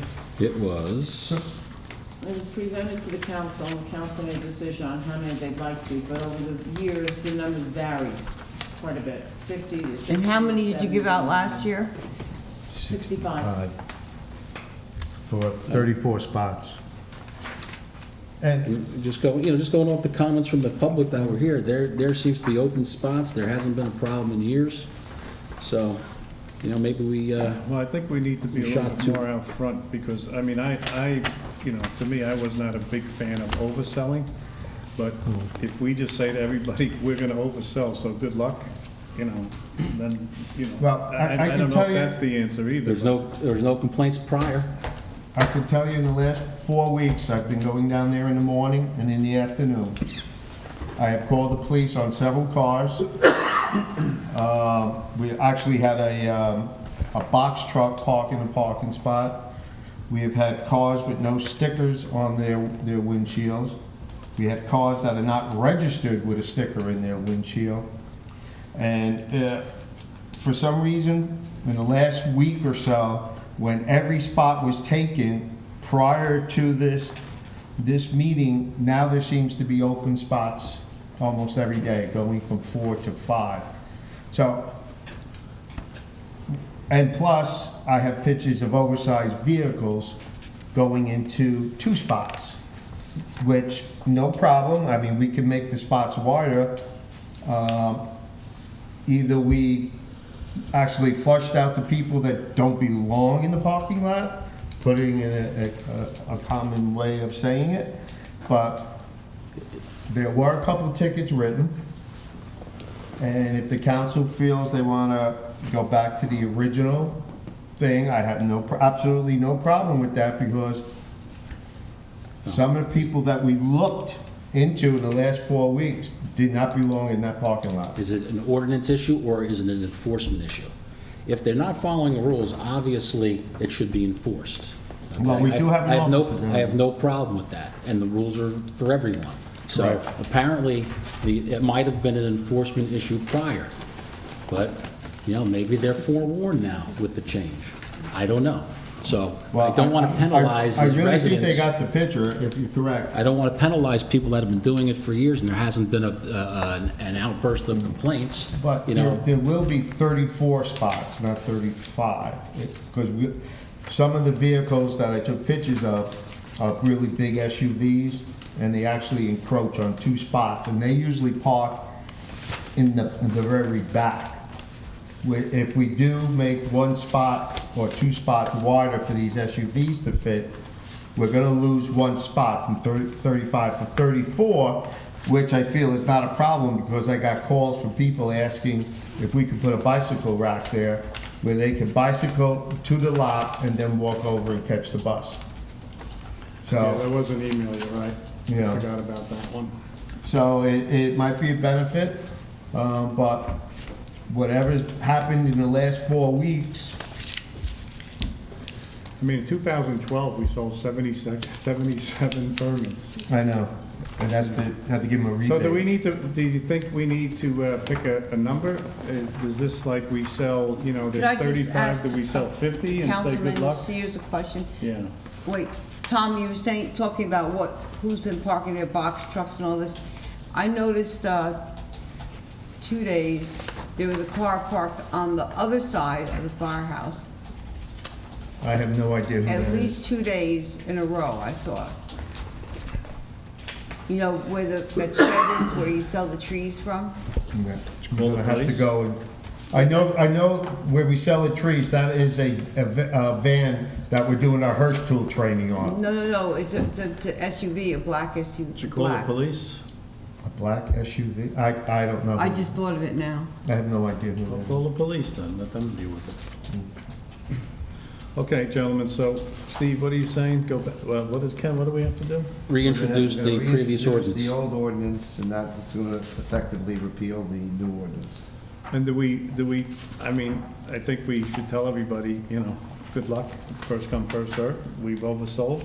Okay, so the people who came. Right. so Repeal people- for the now. rest If you of the want to look people into who it further, do it Once later you on. pass this The old rest of one the back people will come, again. whoever came, So came. they don't and have to come in person then, when the new ordinance Well, I passes? think that's a problem, because we have people that are not showing Well, no, I just want to identity keep it that they consistent. live in the town, or park. So there or- should be no problem. If we sell 50 tickets, I agree with Tom, let them Yeah. come in and show that they're I'm just trying registered. to look for something that's There's no consistent, problem for that's that. it. If we want 50 people show up and apply with their registration. What do you get now? Yeah, but if you do the old ordinance, they don't have to show up. No, but Well, what So you can change, Right. you can change that and put that in if they do have to show up. maybe put the spots and they have to show up and present their identification. I'm just trying to get. No, I think something that's a consistent. valid point. I think that's a good point. Show up and present their identification. They should have no problem. Anybody that wants the spot should have no problem. Exactly. You know, and I think then we vet out people who might apply that aren't here, and so be it. If you want. What about the rate? Oh, that's all right, I'm sure. Anybody? That was, I mean, what number do you put? that was originally 100, I think. Yeah. I would leave it at 100. We're taxing our residents leave it at enough as it is. 100. I mean, what are we doing? I don't have I don't want to change, I mean, their rate is 100, I don't want One to at change a it. time, one at a time, please, because Cornelia will kill me when she listens to this one. She can't listen to everybody at Don't once. make it too little. Hi, Cornelia. They live with it Yes. now. Whoever Be did kind to first, it's Cornelia. first come, first So 60, we'll do what we did last year, 65. I say unlimited. Honestly, I say unlimited. Just let it go? As many as you want. As long as it's clear up front, That they're not gonna when get a a vehicle is being registered, that access is on a first come, first served basis, I changed this from Rudy. and they meet the residency requirement, then if 1,000 people want to buy it, I'm good with it. Sue, can you maybe draft up a little verbiage one-liner that says, or Ken? I'll work with Mr. Paul, and we'll come up with something, but So they register, they get a piece of All right, paper. well, you have to- The two things that you want in there is they have to come in for that identification, Yep. and you're gonna make it unlimited in the number. And $100, the fee, lower the fee. $100. And also, are we going to record license plates, like they have to register 2 cars yeah, well, maximum? can we still say that the 2-car limit? I mean, there are some very good things that. Yes, we did that are in bring. there. Yeah, you know what, Sue and I will work on this, and, Yeah, you could have drafted that for next meeting. You work on it, Ken. Let us know. I'll separate the different owner. But can I ask Sue a question? Are you going to have difficulty unwinding what has happened already?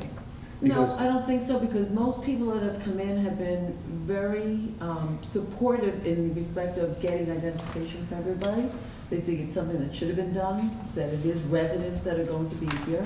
Nobody's We have paid no yet, money. right? Yeah, We nobody's haven't paid collected money. any money or There's no anything, money. so we don't have to We worry have- about they checking. haven't paid? Because it's gonna be a lot. No, that was Okay. gonna be until after Perfect, the on drawing, so, 2017. yeah, very Excellent. easy. Good time to knock it down. I truly believe in the last month and a half, we weeded out a lot of people that don't belong in those parking spots.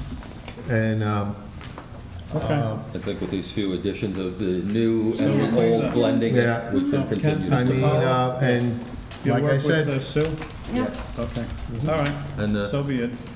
Bob, I just, something to the residents, and Sue, you correct me if I'm wrong. We have pending ordinances up on our website, and they're in the newspapers, and we pay a decent amount of money to have them in the newspapers. I would please check the website and the newspapers, because you never know when we might pass an ordinance that might affect you. And had we gotten comments sooner on this, would have saved the residents a lot of headache and us the work of undoing it. So just a reminder to the residents, please check the website and the newspapers. So we don't have to, you don't have to do any vote now, or just motion that we're going to change, we'll do it for the next meeting? Okay, okay. Oh, okay. Okay, so moving on to support opposition to proposals, Open Public Meetings Act and Open Public Records Act. And when if you read the resolution that says, this was put to all the clerks from the Bergen County Municipal Clerks Association and the Municipal Clerks Association of New Jersey, asking all clerks across the state to have this supported by our governing bodies. And basically, when you read, it's going to come down to what is happening, Tina. There's a lot of money that went out on Oprah requests, and it just, towns don't have the finances, the resources. It's draining. What's the gist of it? You know, we're gonna charge more, we're gonna... No, you can't charge more or less. No, it has Okay. nothing. It states set 5 cents a page, 10 Right. cents, but I have to tell you, 99.9% of people email now. Because you don't Okay. have to charge it. It's easier Right. for us to just scan it Okay. and send it out. So what's the sticking point with Well, the the clerks? sticking point is when you have somebody who every day puts in 10, 20 Oprah requests, they have to be done within a 7 business day Right, period of time. okay. And if you don't have the resources to do it, you have to ask for permission to delay it. Depends on the medium. This gentleman, I think, was asking for everything in hard copy, so that put the financial burden of the cost of the copies and the paper and the staff doing it.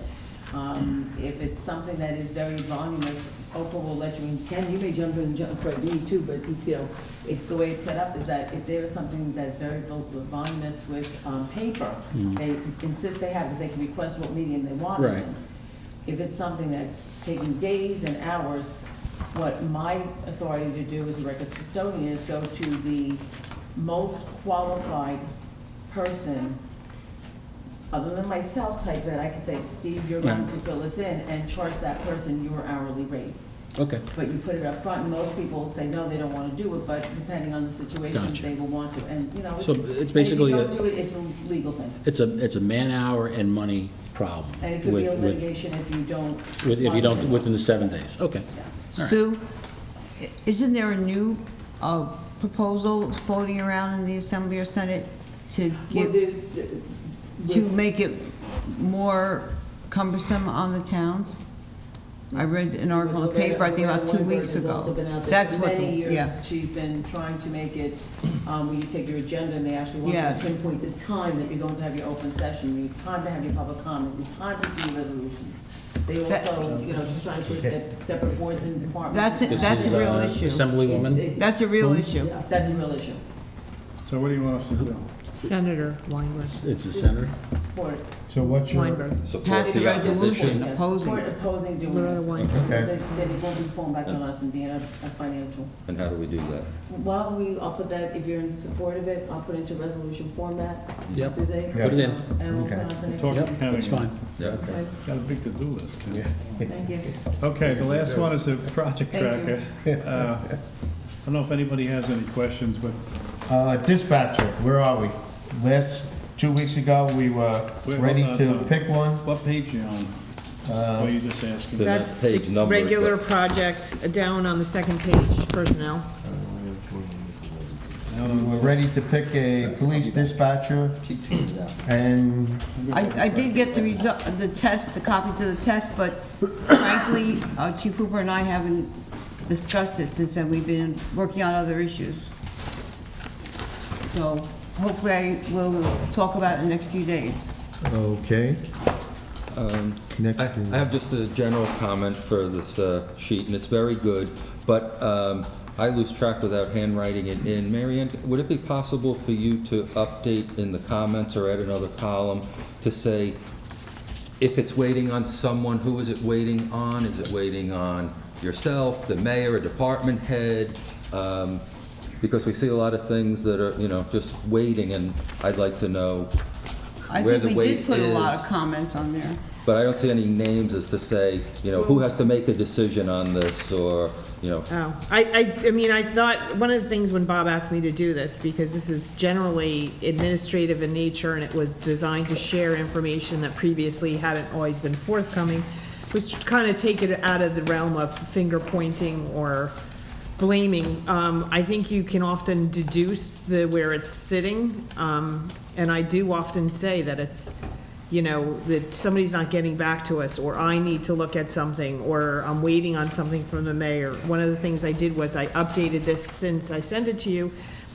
and the mayor authorized an ad for a DMF full-time staffer as well as a seasonal. So, I mean, that's in there. I guess I can, I mean, for me, finger pointing is, if we're waiting on something, it's not necessarily finger pointing unless it's taking an excessive amount of time, and then the finger should be pointed. Actually, though, Peter, when I did this, I did have, it was a lot longer. And maybe Mary Ann shortened it for our purposes, but it did have a request date, a PO date, the status. It was it was really out there in terms of, so really, who did it come in from and who was handling it? But we went to this, but I guess you can, put comments as to where it's, on whose desk it's sitting on would be fine. Yeah. Yeah, I mean, one way to, not to make you have to deduce, but basically, if it's a public building, it's the responsibility of the DMF. Although if you see like a requisition that hasn't become a purchase order, then that's sitting on either my desk or the mayor's. Right. Things like that, but I'll try to do that. Because I don't want to use it as a penalizing thing, but I also want to know if people are overworked where they don't have time to get to these things. That's something we should know also. Okay. I just want to raise something that I just became aware of when I was just talking to the mayor about this change order. Yes. I've got so many things going on that when I answered Michael's question, is the 155 is the Mountain Avenue, so you add them together.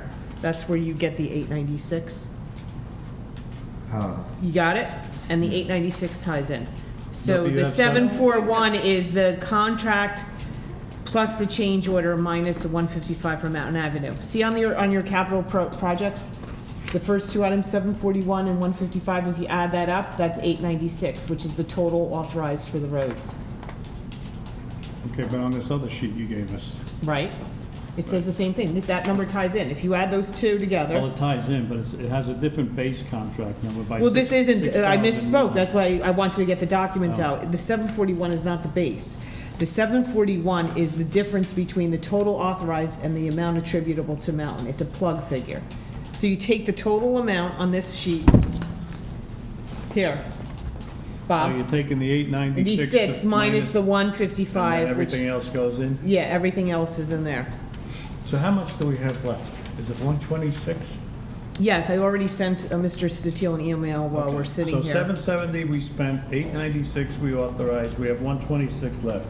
Yes. We can't spend anything at Woodfield because even though we're gonna get reimbursed, that's 150,000, 30,000 more than the 126 that Right. we can't use. So we have 126 we can use for some streets somewhere. Yes, So we have to talk to Mr. Steel. We identified a few roads. right. We already asked him about the curb cuts on Okay. Amherst, and the mayor pointed out Amherst is one of the roads that's in line, so it makes sense to do that then.